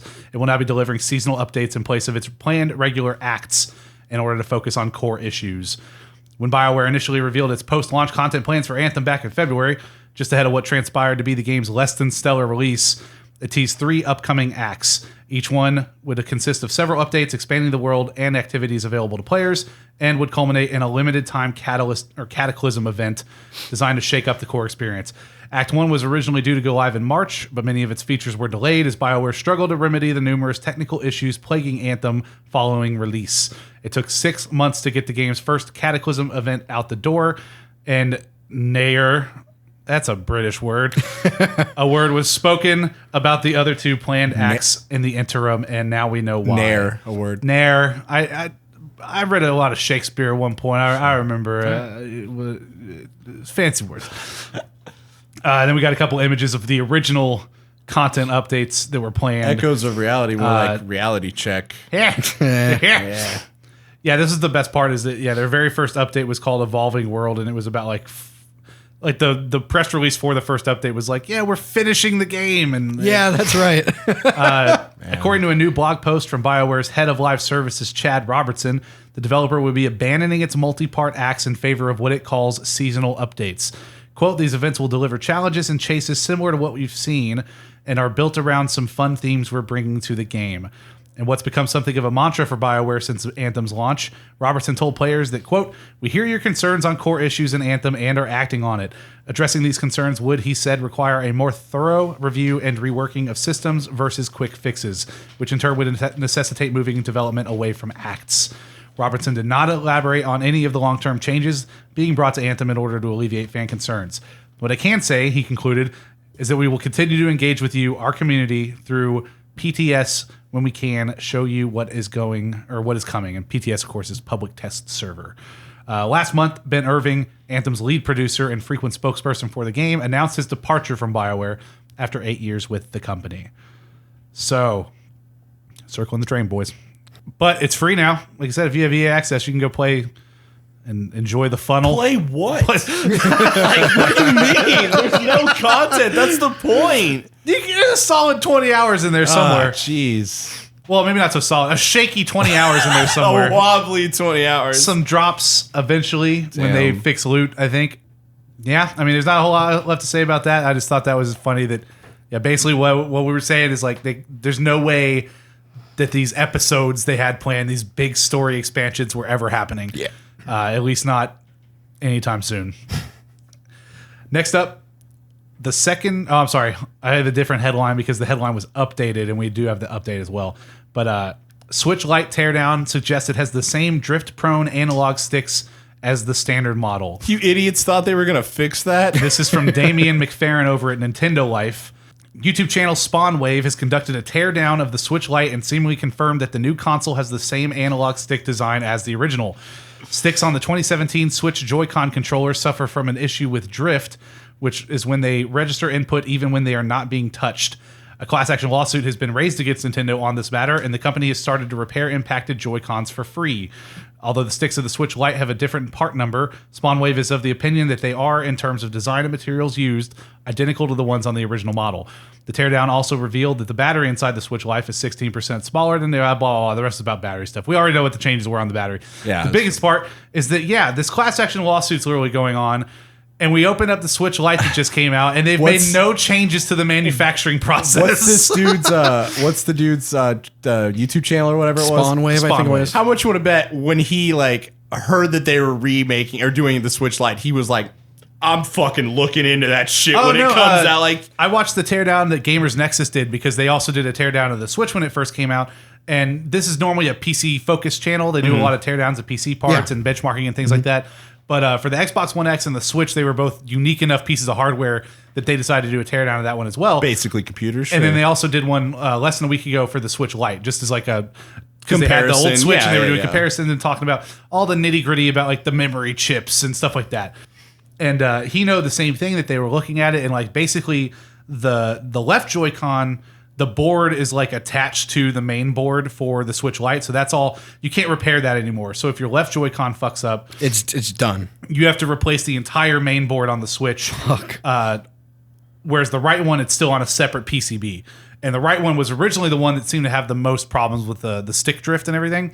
But he noted too, he was like, I'm pretty sure that this is essentially the same hardware. Well, yeah, they said it was just the model number was different. The part different. number has been updated slightly. That could be like just the newer year version where they're like, oh yeah, we fixed it. Yeah, but it's like it's a different plastic we're using or something. But the piece on the Joy-Con, there's like essentially there's a piece of the housing that seems to over time bump up against the stick as it moves.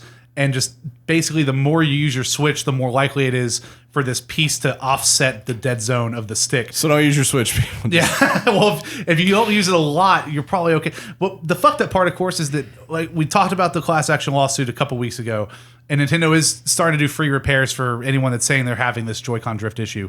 The problem here is that you can't just pop off this Joy-Con on the Switch Lite. It's part of the Switch. You have to send the whole console to them. So then you don't have your Switch. But the bigger problem is that, again, they like wipe your Switch when they get it. and they have the cloud saves thing now, except it's only for certain games. And some of the games that are not going to support it are like Pokemon, for instance, which I guarantee has a Switch Lite bundle when that comes out. So if your Switch Lite has the Joy-Con issue and your kid's playing Pokemon or you're playing Pokemon and then you need to get it repaired because of the drift, you ship it off, your whole game's gone. Like, it's one of the biggest games that you can't do the system transfer with it. Save it on the cartridge? No, there's no cartridge saves, Ethan. It's all internal. It's on the internal memory. What the fuck, man? It's fucking janky. I don't get it. Fuck? Now, they did update this article on the 23rd with someone else saying Apex Legends. The update reads, interestingly, in this video uploaded by Retro Future, you can see differences in the stick's metal casing, which sits underneath the stick in normal certain circumstances.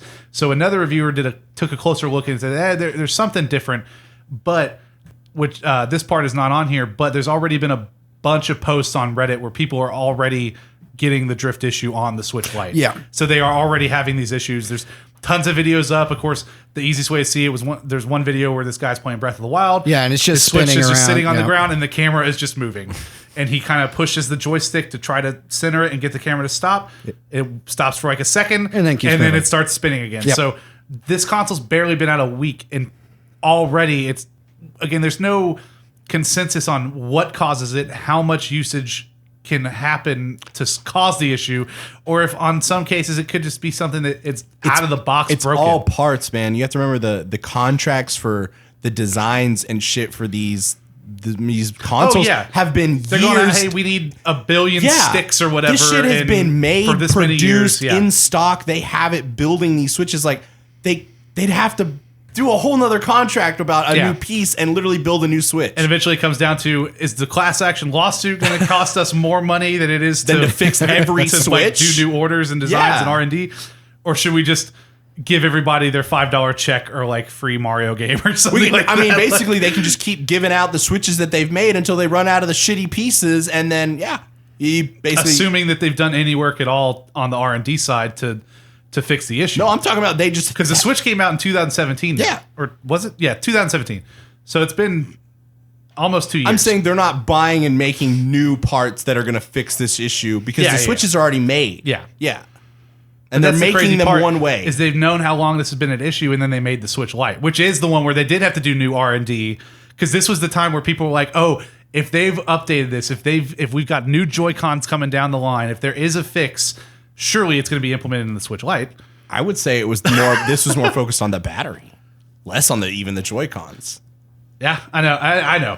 It's one where it's like, God damn it, Nintendo. They're always Nintendoing over there at Nintendo. Yeah, I've never had any drift issues with my Joy-Cons or any sort of controller. There's a lot of people that weren't so lucky. Yeah, and again, it doesn't affect everybody. That's true. It seems random almost, but it's clear at this point that the issue's there. It's probably more of a usage.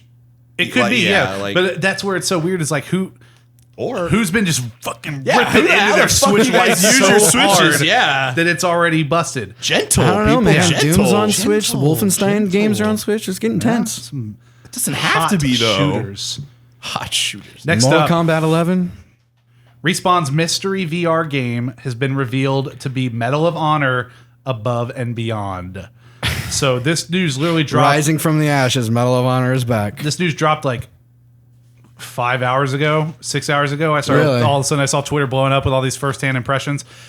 So this is, I'm going to read this first paragraph just because it basically sums up everything. This is from Ryan McCaffrey over at IGN.com. But the gist is, and we talked about this recently, that we knew Respawn Entertainment was working on some sort of VR game. Yeah, we covered this a couple weeks ago, that we knew that Star Wars Jedi Fallen Order was coming out.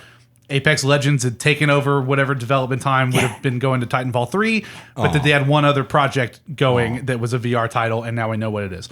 Medal of Honor is back in a way you probably didn't expect. Respawn Entertainment, makers of Apex Legends, Titanfall, and the upcoming Star Wars Jedi Fallen Order, is turning its attention to one of the newish parent company EA's veteran but dormant properties. Medal of Honor Above and Beyond is a World War II first-person shooter as you'd expect.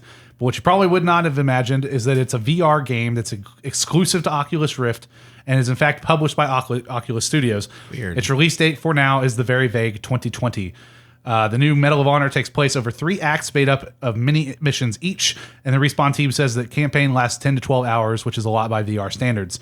And then he gives a couple of impressions of his playtime. I won't go over that, but he did have some interesting things to say about another feature that's in the game that he wasn't expecting. Yeah. The missions are inspired by World War II events, but they're not direct recreations of them. Game director Peter Hirschman emphasized that Medal of Honor Above and Beyond is meant to be a fun video game first rather than simulation or direct historical recreation. And that's what makes Above and Beyond's live-action documentary-style B-side such a confusing compliment.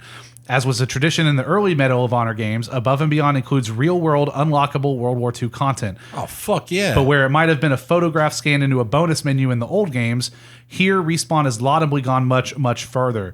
The studio tracked down a number of surviving World War II veterans, all of which are in their 90s today, and didn't just interview them about the military service, but they went so far as to fly them back to Europe into the exact place where their most memorable war moment took place. I know, I thought this was like PTSD. Wow. Jesus. Why did you bring me here? Oh, God. I saw a clip of Jimmy, one of these is that you? in which a veteran serviceman Charlie! who flew a glider into Normandy on D-Day +1, i.e. the day after, returned to the field where he was shot down by the Germans. It was the first time he told this story, and not only that, Respawn and their film production crew introduced the veteran to a Frenchman, also in his late 80s or 90s at this point, who lived on the farm where the American crashed and witnessed it as a teenager. Holy shit. The two met for the crazy. first time and each shared his perspective on that day.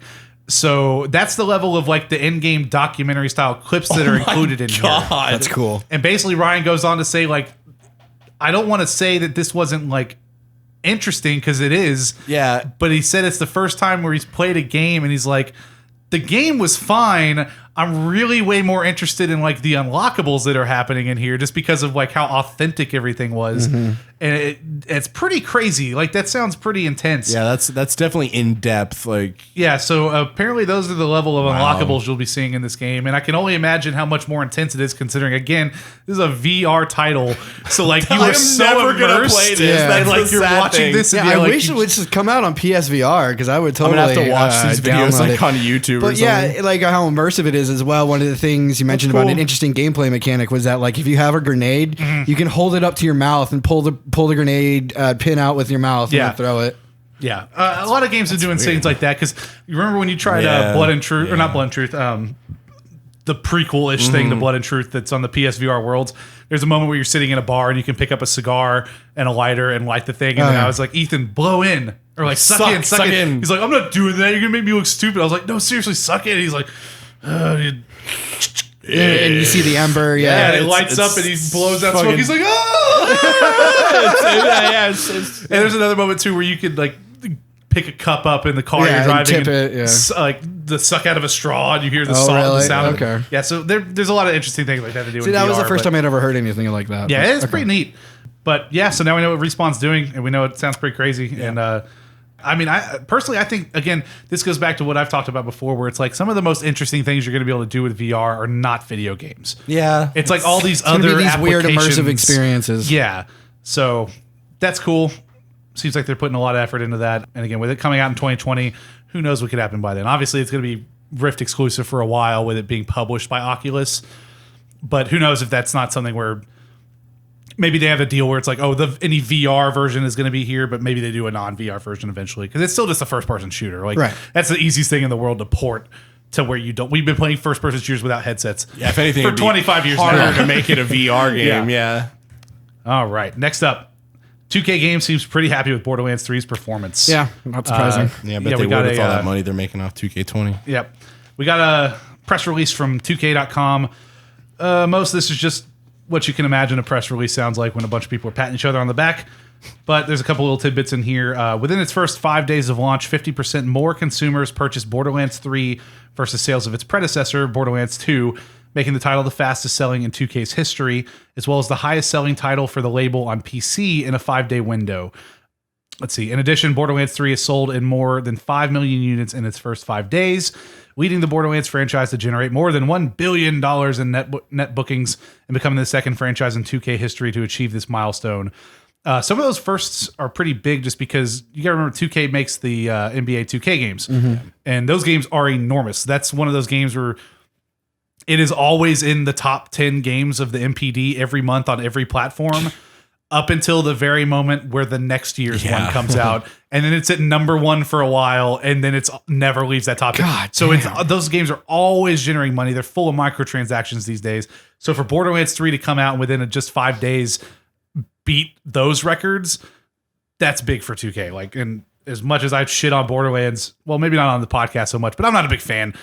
Since I played 2 a lot in the first one, but like I didn't really care about 3. But doesn't matter. Other people do, apparently.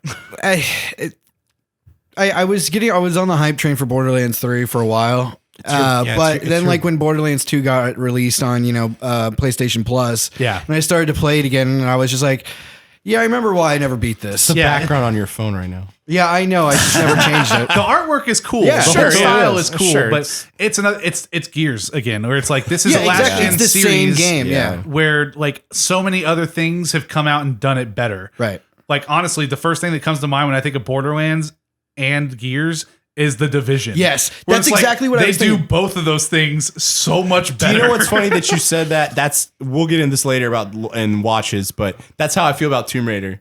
We've seen so many movies that have just done it better now. Oh sure, yeah. Anyway, It's like the Seinfeld effect. Like it's you only think things are better than Seinfeld because Seinfeld did it all first, and you're like, oh, because you watch Seinfeld now and you're like, I get it, but it's not like Seinfeld LOL is funny. still funny. Oh sure, but we grew never up seen with it. it. That's I think if that's you the show someone Jew thing, Seinfeld though. now, they'll be like, oh well, there's other comedies that do it better or whatever. It's like, don't well, they think only do so. it better because Seinfeld came out. Yeah, You know, like, if I it don't- hadn't happened, none of these things would exist. Can I just mention one comparison to course you like can, yeah. Gears and the Division? Give it Is to that, me, like, buddy. Can't talk about Gears. Though. I wish that like you're saying, like If it's I a had 360 one game reskinned as a 1X game. Yeah. In with the Division, like, they're both cover shooters, but like the way Gears plays just still feels archaic. Yeah. Because like you have to like push A to get out, from a cover, run and then hit cover again. It's sort of like the Division. You could be like, I'm going to go to that spot and I'm going to hit X and he's just going to run there. Haul ass there the whole way. It just works better and it feels better. And for, Gears having fucking 6 games out now, you think that they would be able to update that system Made a a little couple better. more changes than just like one level of the game where it's a bit more Like open. you said, Right. when I mean that like seconds I was watching Drew play, I was just like, that looks like the old one's just like shinier, just Yeah, better yeah. looking. Like, yeah, it looks great, but that doesn't make a good game. Now, in this story, there's one other thing that was actually kind of interesting. This is a topic maybe we'll talk about more in depth at some point. Maybe. But Borderlands 3 marks 2K's highest percentage of digital sales for a cross-platform, cross-distribution title, with more than 70% of consumers purchasing the game digitally in its first 5 days of release. Wow. In addition, Borderlands 3 delivered the highest pre-order sales figure to date for a 2K title, as well as broke pre-order records with the Epic Game Store. Initial sales of Borderlands 3 have exceeded the label's expectations, and in particular, PC sales of the title through Epic Game Store has been incredibly strong. So the first part that's the most important and the most interesting. It's funny. Just is it, what's up? Sorry, those could have been Steam's numbers. Sure, yeah, they could have. Like, And that's the Epic thing too. Is knew. that, well, and that's what's so funny is that like 2K, it's one of those things where what really was the driving factor behind them doing this? Because Money. no, but that's not what I mean. Like any money they would have got, they would have made the money that Epic paid them anyway because they sold 5 million units in 5 days. Oh, you're talking about Steam. Oh, okay. A lot of people take that deal as the safety net where they're like, oh, hey, this is going to pay for our first 150,000 units or They didn't whatever. need that, yeah, Whereas, yeah. like, they didn't need that. This game Obviously. this would have, hell, if anything, they might have sold 6 million if it had come out on Steam as well. Just from the amount of people that really were the types that were gung ho and like, I'm not buying this. Yeah, I'm putting my foot down. I'm not fucking buying. there's- Yeah. I would not be surprised if out of the super nerds that pre-order PC games, there's got to be at least close to 1 million people that were like, fuck Epic ball. Yeah. Well, no, it's true. I mean, people mention like, why do I have to fucking click on this one when I used to be just clicking on this one? Well, But, it's like even when Epic announced that Borderlands 3 was going to be exclusive to them for a year, if you just went on Reddit that day, the memes out there were Plenty of people insane. were like, not only am I not buying it, I'm not buying it when it comes out on Steam in a year because I don't want to support your bad behavior. yeah. Benjamin, cancel my Epic Store. But anyway, this first part was really impressive because this is finally an inflection point that I've been wondering when we were going to get to for a very long time. 70% of the game's sales were digital.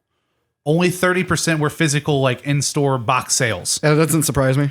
It surprises me because this is the first time we've ever seen that split. And how many of those? It's gotten close, but it's at most you're looking at 50-50 with a lean towards physical sales. Really? How many were those? How many Yeah. of those physical sales were like big box sets that had stuff you had to get physically? You know what I mean? Probably not too much. I mean, I'm sure I would say that's a 30% number where is maybe, a low number. Sure, that's yeah, what yeah. I'm saying. That number could be low enough to where that's a majority of those people that just got the extra big box sets. I don't think it's a I don't know what the majority. big box Yeah. set was. I don't think it was the majority. Okay.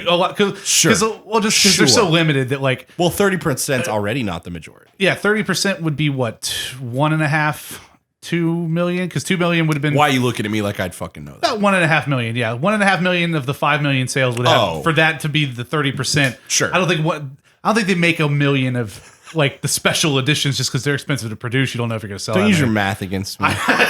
How dare you bring raw numbers How into this? dare you bring black magic numbers into But this? yeah, because most of the time it's gotten closer and closer over the last few years for that split to become more 50-50. It's just But this is a easier. huge differential. It's easier, sure, but it's one of those, again, because we talk about GameStop recently. Like if Borderlands 4 comes out and they say we aren't even printing physical copies this time, GameStop doesn't make any money on that game. They might sell digital codes, but they make less of a cut than if they were selling it in their storefront, like a normal, like you go to Walmart and you pick the game up off the shelf. You know, I think I have a GameStop like credit. What's it? What's Power the Up Power Up? rewards. No, Rewards card. just little like store credit, whatever. Oh yeah, And I think I've just forgotten about it because like it's like I'd be on your account somewhere or something. yeah. No, I think it's just in my I thought you'd be wallet. like, I have a pre-order for Final Fantasy 12 for the PS2. No, Is it still I good? remember I used to like reason to go. Yeah. I used to like pay attention so much to like how many Power Up rewards points I would have and everything like that, and I'd get really excited even to like go on the website and be like, oh shit, I can get 10% or $10 off a PlayStation 3 game on the digital store. You know? I canceled mine. Yeah, I just don't remember. I don't know. Yeah. I only use them when I'm upgrading my PlayStation console because that's who I sell it to get the new one. It's probably, you probably make more money to sell it through Amazon. I Because think Amazon has very competitive trade-in prices. can't remember. Really, I didn't even know can't- you could trade into Amazon. I can't remember. Oh, yeah. Yeah, I Okay. can't They remember sell what- shit used all the time. There was a reason I didn't use Amazon at that time. Oh, I sold my Destiny White PS4 on Amazon. 'Cause Oh, right. Since it was a limited edition one or whatever. Oh, those limited edition ones. I sold it for, I think they gave me like $275 in credit. Damn. And this was when you could already buy like a new PS4 for like I have a $250. gold Yeah. Zelda 3DS. 3DS that I'm Oh, just kind yeah. of I'm Hold just on kind to of that holding sucker. on to that. Yeah. It's not scratched. It's put away. Everybody come to Best Buy with me. They're selling limited edition Nintendo 3DS systems. They got a limit, but we can each buy 10. And then we can sell them back. Nintendo, give me free games. Next up, developers raise alarm over their cut of Google Play Pass's subscription money. So, as another entrance to this, obviously Apple Arcade was announced a little while ago. I'm sure Yeah. one of the people in the audience has an iPhone and heard about Apple Arcade. Thought about trying it. What's an iPhone? It's $5 a month. It's like their game subscription service where I can't remember. I think it is like almost like a Game Pass thing, right? Like you pay the subscription, you get the full games. And the games are all and there's no microtransactions. No microtransactions, exactly. They do have one game I kind of want to play. Sayonara Wild Hearts, bitch. If that's not your game, you suck. You don't pay enough attention to what's happening in the world. Sayonara Wild Hearts is one of the games that's on Apple Arcade, but it's also on Switch. That one looks super fucking sick. I heard people talking about that. Can't wait to play that. I might play that before I play Untitled Goose Game just to jump in and give it a try. In typical like Google fashion, I guess they're like, "Oh shit, you gotta get on this obviously train, they bro." didn't make this plan overnight. They're just like, fuck, everybody, we need a Game Pass. This has been in the works for a little while, but like a few days afterwards, Google announced the Google Play Pass today, a new subscription service for Android users. But an FAQ explainer on how royalties. I think that's a typo. But an FAQ explained on how royalties for developers work has some industry professionals worried about game sales moving towards a Spotify model, a model that has been heavily criticized in the past. Fuck you, Star Wars Force Friday global reveal. I don't care. I like Spotify. I do too. A lot of us do, but the article continues. Google Play Pass is a subscription service where for $4.99 a month, subscribers can have access to a library of games and apps without ads or in-game purchases. The subscription service is similar to the ones offered by Apple and Xbox. Similar, because I mean, Xbox, they got tons of microtransactions. However, there's language in the Google Play Pass developer FAQ, that caused some alarm in the game development community. According to Google, quote, developers earn a royalty that incorporates time subscribers spend in their app and captures how You okay there, bud? My monster's wearing off. How users value all types of content. You've been reading a lot of no's. Ah, damn it. It's spreading. Oh, God. Yes. Oh, God. From weather apps to epic endless runners. Google says this royalty model isn't set in stone and it is continually refining the model to make sure it fairly rewards titles that bring the highest user value. But game developers say this resembles the way streaming services like Spotify pay its artists. Oh, that. I thought they meant like a UI model of Spotify or something. No, not. God damn it. Musicians and industry members have criticized Spotify's royalty plan in the past for paying artists based on aggregate song plays. The Ringer explained how this revenue model incentivizes musicians on Spotify to create more streamable experiences. Yeah, Spotify needs to give us more money. In the pay-per-stream model, artists are motivated to accrue spins rather than devoted fans by any means necessary. A catchy 3-minute earworm that begs to be played ad nauseum generates more revenue than a longer, less repeatable track, even if the same number of people listen to each song every month. The main criticism with the royalty model is that it seemingly rewards artists and developers for creating games that can hold a person's interest longer than its competitors. This gives games with an emphasis on replayability an advantage over shorter game experiences. Google Play's Pass model also differs from video game subscription services like Xbox Game Pass, which, according to Nico Partners senior analyst Daniel Ahmad, pays developers upfront for their Game Plus royalties. What, you want a cookie, buddy? Yeah. Want a cookie? You've done a good job today. You can have a cookie. It's been a while. We've been going. Quote, think about it like this. If it took you 3 hours to beat the Untitled Goose Game, that probably would have translated into a payment of a few nickels rather than the $20 or so that you paid for it. Indie game developers are not indie musicians. We don't tour. We can't flip out singles quickly to take a blind shot at some godlike curator at a streaming service. Nobody likes photos of us.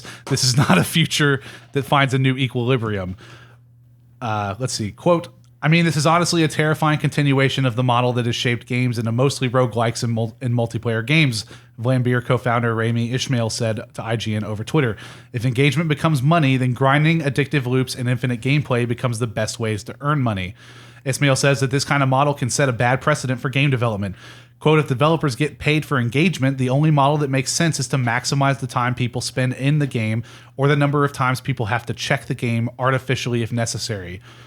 No More Robots publisher Mike Rose shared similar concerns with IGN. Quote, I knew this was going to happen because even back then I'd already been approached by multiple platforms all saying that they would pay per how many hours your game was played versus every other game on their platform. Quote, give it a couple more years and we're going to be drowning in these services and it's going to force developers to build games with, quote, how do I make money in mind? Short narrative games will be forced out. We'll be drowned in a sea of Fortnites and pachinko machines. I know it must bore a whole lot of people with this stuff, but God, we're just so on the cusp of a crash, and I feel like barely anyone realizes it. So pretty big words, but I totally see what they're talking about. Yeah, I agree 100%. Yeah. I just think people don't care. Yeah, exactly. And like I said, we kind of joked about it just now. Oh, I love Spotify. Yeah, we do. It's but for us as consumers, it's great, but it is totally. And I don't like to frame anything like this as a corporate apologist kind of thing.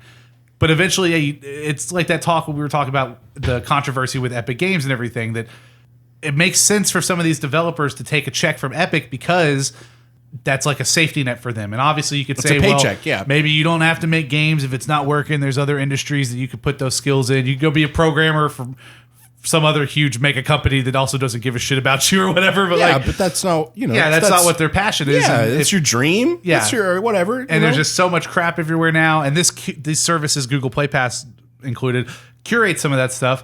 But yeah, it is scary that it sucks for especially the mobile market that already is full of garbage, for the next thing to be like, oh, we'll pay $5 a month for more garbage, where it is something where it's like, ooh, we want to have your donuts on The Simpsons tapped out or whatever. Yeah. Like you got to check every 15 minutes because you're going to get new donuts to do the next thing in the game versus, ooh, let me play an episode of this. Yeah, Florence. What where they said about play one time. Like the same number of people play your game, but if they're playing it longer, it's different. So if 2,000 people play 2 different games, they should be given the same amount, regardless of if they're playing that other one twice a day for whatever. Yeah.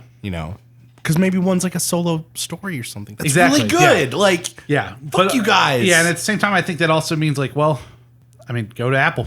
If Google's not doing it the way you want, then maybe, because I'd be interested to see what the terms are for like Apple's thing. Like, I think this is something, and we actually have no, I didn't put that story in, but I can give you the gist of it. The problem with this kind of thing, and I think why most gamers don't care, is that no one comes out with the numbers on any of this stuff. It's all these background deals and everything. Like, think about if you watch a movie that you really like, what can you do? You can go on to Wikipedia. There's some article out there that says, here was the budget. Here's how many it sold in this day. There's boxofficemojo.com. You can see how it compares to other people. All the numbers are there. You don't maybe as often get like, oh, this actor was paid this much, or, you get to see or this salaries? person has like this contract or whatever. You don't see that. But it'd you be can kinda interesting if figure you it could out. go to a Wikipedia and see, oh, The Last of Us Part 2 has a budget of this. It sold this many sales. It's all reported and blah, blah, blah. Can you not on Wikipedia? Is that not No, on there? it's incredibly rare for video game budgets to get revealed. Is it? It is. It's extremely rare. And all that, so it's not transparent. And so It's just an unregulated industry. yeah, to someone like me or you, because there's no information, we're just like, ooh, it's magic. It just popped out one day. Well, we it's just this also- awesome game. we This game's assume- so good. Every game should be this good. Why isn't every game Red Dead Redemption 2? Well, this game sucks because I played Red Dead Redemption 2 for $60 and this one was $60 and it was a Zelda game that I beat in 10 hours. Yeah. That sucks. It's I can't remember my train of thought now. But something in an article I didn't put up just because it was a lot more long form, but it was also on GameIndustry.biz. It just got posted today about the developers of Shovel Knight, and it was just an interview with their COO who was talking about how these next 2 expansions are just about done, and that when that's done, Shovel Knight's complete, and they're moving on to their next project. And they talk a little bit about that, but they also brought up the fact that this developer does something very rare, which is they post tons and tons and tons of updates, partly because they feel like they owe it to people because they originally started as a Kickstarter project. But they are constantly talking about, oh, this is how many sales we made. This is how much revenue we generated. This is how many people we have on staff right now. This is how much we're able to pay everybody. This is how much dev time this update took, and blah, blah, blah. Like, it's like there's so many update posts. That's what I was going to say, actually, is, we assume when a game makes a lot of money that it did well. Okay, so everybody got paid, right? Yeah. So everybody's happy that made that game and everything. But that's not how it is always. Yeah. Like, it's like anything else. People at the top make the most. People at the bottom that probably did a lot of the hard work didn't make a lot. Well, when you and Caitlin were over on Sunday, we were talking. I think at some point Fortnite got brought up. Yeah, probably. And we were talking As about it does. that, like, that team is in perpetual crunch. Oh, yeah. They're Because always, they didn't get to crunch for a little while, finish the game, put the game out, do a couple patches, that and then game work on the next thing. still in beta? It's consistent, What? constant Fortnite? content updates. Yes. So there's just a team up there that, like, that is How their does job. How does that happen? How is it still in beta? Hey, Gmail was in beta for like 15 years. God damn. Was it really? Yeah, because every time you go to Gmail, oh, calm down, Google. Every time you would go, it had a little beta thing. Because if you say beta, then you don't have to provide as much support because it's not finished. Yeah. These features are not complete. Blah, But blah, you blah, can't. blah. Anyway. Yeah, I mean, I wish that people were able to talk more about it. I wish these deals weren't so secretive because I think it is important for. Again, the talk is slowly coming out. Similarly, with like the 'cause VFX there's more- industry in Hollywood, There's more attention being drawn to it as it makes Yeah. more money as an industry. yeah. And I mean, honestly, the more money it makes, the less as a company you want to start explaining how the sausage gets made. Yeah. Because talk about something like Avengers Endgame and how many visual effects artists were crunching for however many months up until the point that came out. They're in the credits. But we don't want to talk bad about Disney because they make those sweet Marvel movies we love so much. They're in the credits. They're somewhere in They there. got their Hell, 5 not if you work seconds. for Rockstar, you're not always in the credits. We're not talking about that. There was that whole that's thing with how right. if you started working on the game but you weren't at the company anymore by the time it shipped, you weren't in the credits. In the credits. Doesn't matter how much you put into it. Next, this one doesn't have an article, but it was just some news. Probably the only piece of interesting information from the. Really? You got somewhere to be, buddy? Yeah, I bet. Well, I mean, we got to do Tomb Raider, and we got to let's get to State of Play. All right. This one's quick. This is like the only piece of interesting information from Inside Xbox. Project xCloud is officially going into the streaming or the preview program. Project xCloud is Microsoft's little streaming thing where they're gonna stream stuff from their servers like Stadia. So there's not a monthly subscription. You just stream the games that you already own. Right now, if you're interested, you can register now For a chance to try it yourself over at xbox.com/game streaming, you'll need No an Android iPhone phone support. running Android 6.0 or newer, a Bluetooth-enabled Xbox One controller, and decent internet. That's basically the gist of that. So that's finally coming. I'm gonna try to get it. I signed up already. We'll see if that happens. Yeah, if you get on I'll it, get I'm more curious. impressions about it Yeah. in the future. But that is happening. Again, xbox.com/game streaming if you care. Our final piece of news. This one was also a late-breaking story from Nick Stat at The Verge. The Oculus Link will let you plug your Quest headset into a gaming PC to play Rift games. Now, this is a big deal, and I'll tell you why. Facebook-owned Oculus VR is launching an update in November for its standalone Quest headset that will allow it to be plugged into any virtual reality-ready gaming PC to access the entire Oculus Rift library. The feature is called Oculus Link, and it was announced today by Facebook CEO Mark Zuckerberg, the Zuck, at the Oculus Connect Developer Conference in San Jose, California. Is this ASO? Is that what this is Quote, going to lead to? Your Quest is basically a Rift Now 2.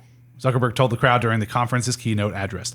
The Quest was launched back in May as a proper cordless VR headset, meaning it contains the lenses, sensors, processor, battery, and other components necessary for playing VR games and experiences without requiring any external hardware whatsoever.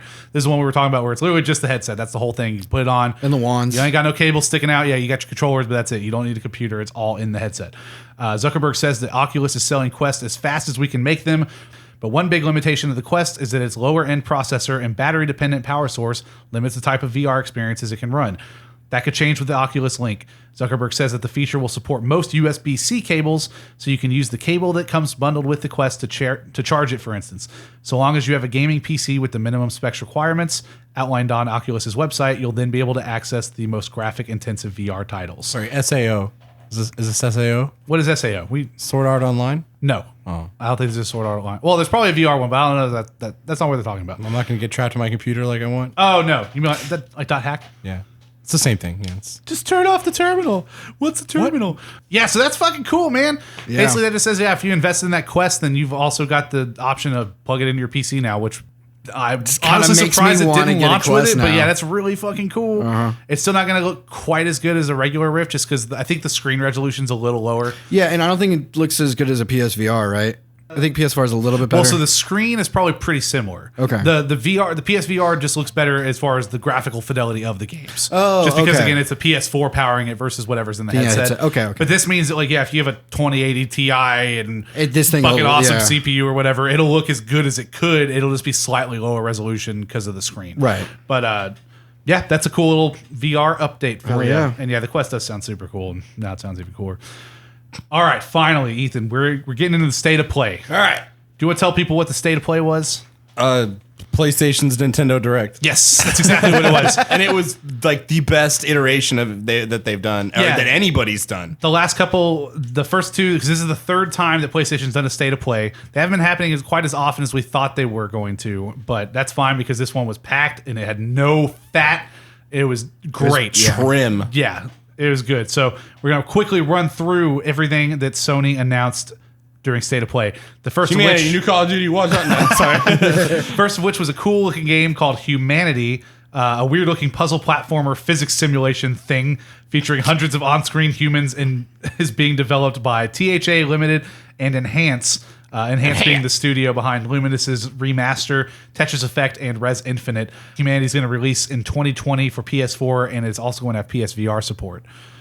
What? Oh, yeah, that's right. It looks like it could have been a VR game for sure. Yeah. This game looked fucking wacky. What did you guys think of it? It does look I think wacky. this is the one I I missed. think like That's right. This was right at the very opening. Yeah. So I it's missed like this one. hundreds. I mean, hundreds. I think I've seen something on Twitter about They it. look though. like ants, but it's like these little ragdoll physics, cartoony looking people. Yeah. Like, looks like it's mostly like two sides, so it might be a co-op or a two-player, like a 1v1 thing. like I said in the Slack, to me it seems like a mix between Lemmings and like that epic battle simulator. Yeah, I was Yeah, going to say yeah. Epic Battle Simulator. Yeah, it looks really cool. It looks like you said, wacky. I'm betting it's going to be like 20, 25 bucks or Yeah. something like that.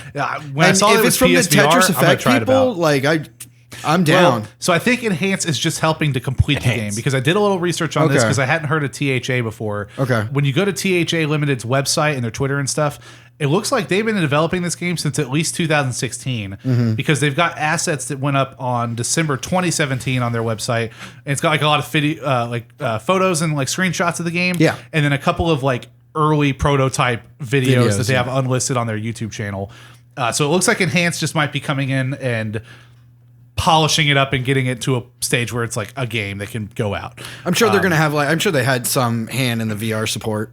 Probably, yeah. Obviously, yeah, because with Tetris Effect and Res Infinite, they got quite a bit of experience on that side of it now. So, yeah, maybe they were kind of on the optimization side, helping out with all that. But that looks like it's going to be pretty cool. Next up, a new Call of Duty Modern Warfare story trailer was dropped, which looked fucking awesome. It looks so good. It's good, though. But came with it was the announcement that the Special Ops survival mode that is going to be included in the game is exclusive to PlayStation 4 for 1 year. Correct. Well, no, it's not that. It is that. It's all of the Just the survival mode of the Spec Ops Yeah. menu. Yeah. Yeah. That's why I said Special Ops survival mode. Oh, sorry. I guess I focus on 'cause Spec Ops, not A survival. lot of the I'm headlines sorry. were like, I'm "Oh, sorry. the whole Spec Ops mode is exclusive," and no, Yeah. it's just the survival Yes. sub mode or Is that whatever. Zombos? It's like Horde, basically. It still sucks Zombos? that like it's exclusive to PS4. Activision Sucks for them. does this every time. But Sucks for everybody else, not me. yeah, and then speaking of all that, I did want to bring up because this is where we were going to talk about it earlier. There has been some leaks now showing that Call of Duty is going to have the same loot boxes and supply drops as Black Ops 4, and that weapon unlocks will be tied behind those.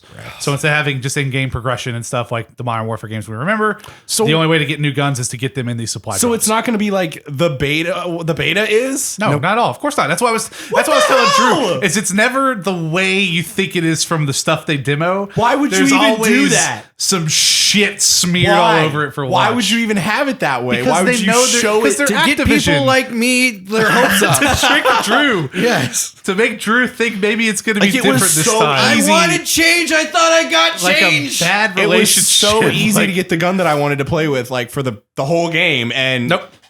fuck I mean, that. maybe it might be in the base unlocks, but no, it's going to be just like the other games where I'm out. It's, I wasn't. know. I was never in, but I'm out. Yeah. So, like I said, people, if it looks interesting, just red box the motherfucker. Don't give them the fucking $60. This game will go on sale eventually. I'm sure there will be Black Friday bundles, but at least wait because I guarantee there's gonna be so much crap around the multiplayer when this comes out, and it's gonna be like that for months if it ever gets fixed. But the story trailer does look cool. Go play the story.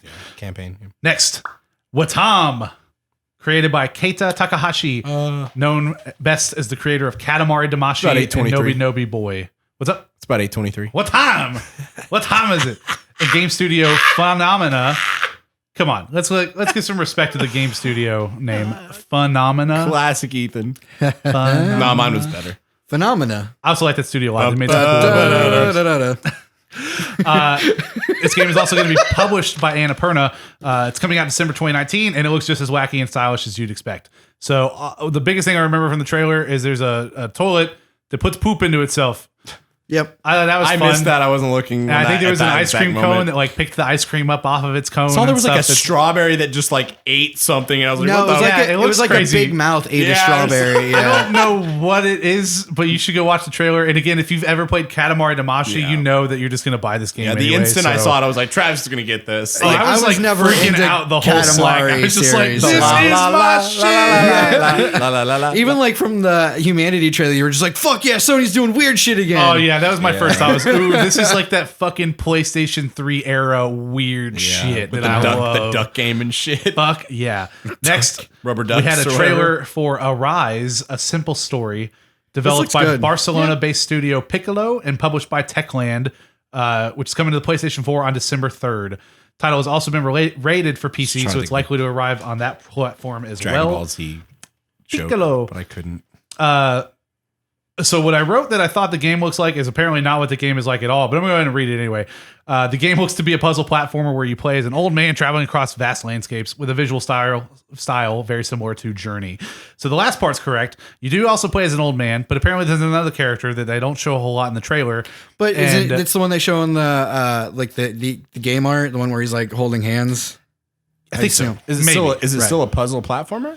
It looks like it's got puzzles, like more like environmental puzzles. So what I read, this is already up for pre-order on PlayStation Store, and they have like a description of the game there. And one of the things they say is that there's some sort of time controlling mechanic where you can move time forward either just a couple seconds or shift the whole seasons of like where you are at the point. So imagine maybe you're in a forest and you're trying to solve a puzzle, like cross a and then if river you or change something. it to yeah. winter, all of a sudden, maybe the river freezes over and you can pass over or something like that. So that's what I'm expecting it to be like. So like I said, environmental puzzles. It's a really cool visual style. This one I'm assuming is probably going to be a fairly cheap experience. I'm guessing around $30 or whatever. Yeah, that's what I was thinking. Go check out the trailer. It does look really interesting. It's totally my kind of game. Next, LA Noire, the VR case files is now out for PlayStation 4. Like now, like right now, not have when that? you're hearing it, you can listen and you can No, buy we the didn't. game. I remember this got announced a while ago. yeah. But it's just like, why are they still making editions for this game? Didn't this game come out like fucking 9 years ago or something like Well, that? it's not an addition. It's a great game, Drew. It's one of those games where a lot of people were kind of asking for a VR mode for it, just Really? because.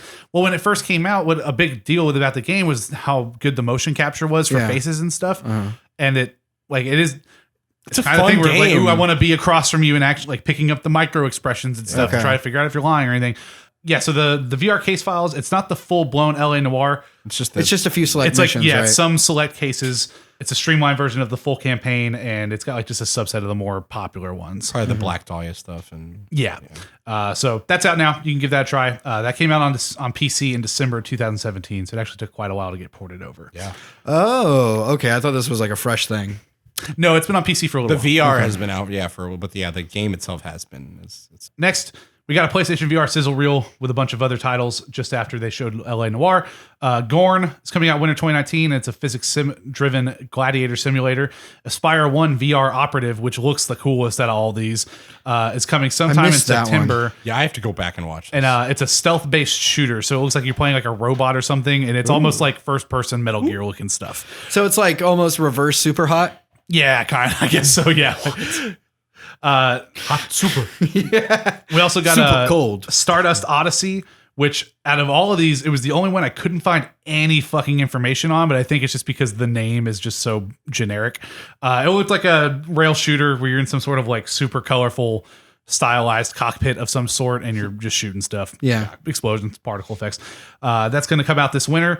After the Fall arrives in 2020, and it looks to be a post-apocalyptic zombie shooting This platform is and cool. co-op thing. I'm excited for this. This did also look very cool. Yeah, I think that looked neat. I'm Because- not 100% sure if it's co-op, but just the vibes from the trailer were definitely. I'm thinking it's going to be something where it's like, Drew, you and I can both hop on, and like I'm on one side doing one well, thing. because and I you're doing believe another. it's from the same developers that did that. I think it's a Rift game called like California Sunshine or something Is like it? that. That makes Yeah. sense because it had the shooting reminded me of that. The Yeah. small section. I believe. Yeah, it's made by the same people. Arizona Sunshine. Thank you. Yeah. And yeah, that game was multiplayer, so I'd assume Yeah. if it's developed by the same people, why wouldn't they? You know. And the last thing that was in this VR sizzle reel was Space Channel 5 VR kind of funky news flash. You think they could have updated the graphics a little bit because whenever I It's was a watching Dreamcast that, I game, was like, wasn't it? It's going to be a VR title. None of the graphics look as good as they are in a PSVR headset. Right. So it kind of makes sense that Okay. I mean it's cartoony. It's gonna be whatever. Yes, it was originally a Dreamcast franchise from Sega. That's to coming go- this fall. way to go, And Dreamcast. if you ever played Space Channel 5, it's probably gonna be more like that. More dancing. Yeah, Dancing puzzles. dancing, fighting aliens. Yep. Next up, Medieval got a new trailer, and it, at least in my opinion, shows the development's going pretty nice. Frame rate is much improved, and the animations look a lot smoother than Yeah. the first couple times we saw it. And it also announced that there would be a short-lived demo, and that's very literal. Gonna play that after this. Available right now on PlayStation Store. Playing the demo unlocks Dan's helmet in the full game, and the What? demo is available until October Yeah. 6th. Unlockables. I fucking love that shit. And Medieval itself comes out October 25th. So if you want that helmet, or you want to taste of Medieval to see if you want the full game, you've I got do want till that helmet. October 6th to try it out. How big was the demo? I can't remember. Did either of y'all get the 11, file size? just under 11 or just over 11 gigs. So Okay. it was almost 12. Demos are getting so big these days. Well, yeah, because I mean, fucking Jedi Outcast was less than 2. That's an old fucking game. know, but it's just funny. Civilization 6 finally arrives on PlayStation 4 and Xbox One on November 22nd, along with an expansion bundle, including both the Rise and Fall and Gathering Storm expansions. This is dope. I love Civilization so much. Never been an RTS guy. This is like the RTS, first off, it's yeah. 4x4. What is that? What's the difference? You aren't commanding like units in like a military I don't know because someone corrected me on this the other day. RTS is more like big war against two people, whereas 4x4 is you're developing your cities and stuff. I've never heard of I get 4x4 what in you my mean, life. I think I'm thinking of the right name. because the whole idea with like Civilization is like winning the game like through war is only one possible way of winning. Yeah, that's you can do so many different things. You can beat the game democratically. Yeah. You can beat the game in the newer ones by like converting the entire world to your religion. There's like there's various ways that you can win it. I might be thinking of the wrong game. Hold on.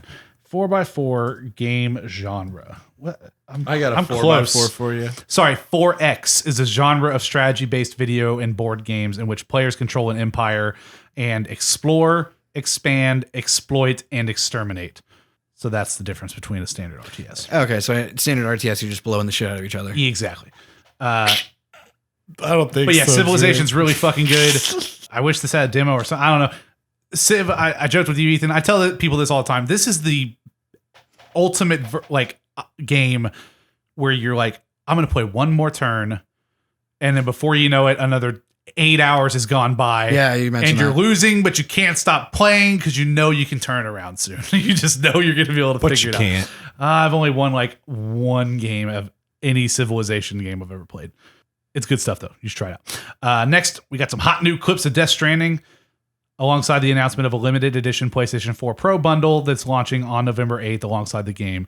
Look up this console. It looks fucking cool. It's white. There's a baby in there. It's got the oil handprints and the see-through gold controller. Like, I love that like fucking like translucent shell. I like the console more than I like the controller. Yeah. Oh, they both go together so well. Though. Yeah, but then I was also thinking like I got a white PlayStation. We've had 4. we've had swap those fuckers. Yeah. Drew, you can just put some No, oil I on meant your hand. literally. And make That's exactly what I was trying to say. Yeah, just fucking make it hey, I'm a yourself. fucking I'm a BT or whatever We'll they're find called. you a baby, put it inside your controller. Yeah, I didn't. Honestly, I missed that. When you said that, I had to go back and rewatch the clip. I was like, That was the there's first a thing I baby. saw. Yeah. Well, I I sent don't it in the Instagram so you could see it if you look at. I did, yeah. Because Just in case you needed. like, yeah, I saw the video, idiot. It was in the state of play, and then I watched it. I was like, oh, there is a baby. There's a baby in there.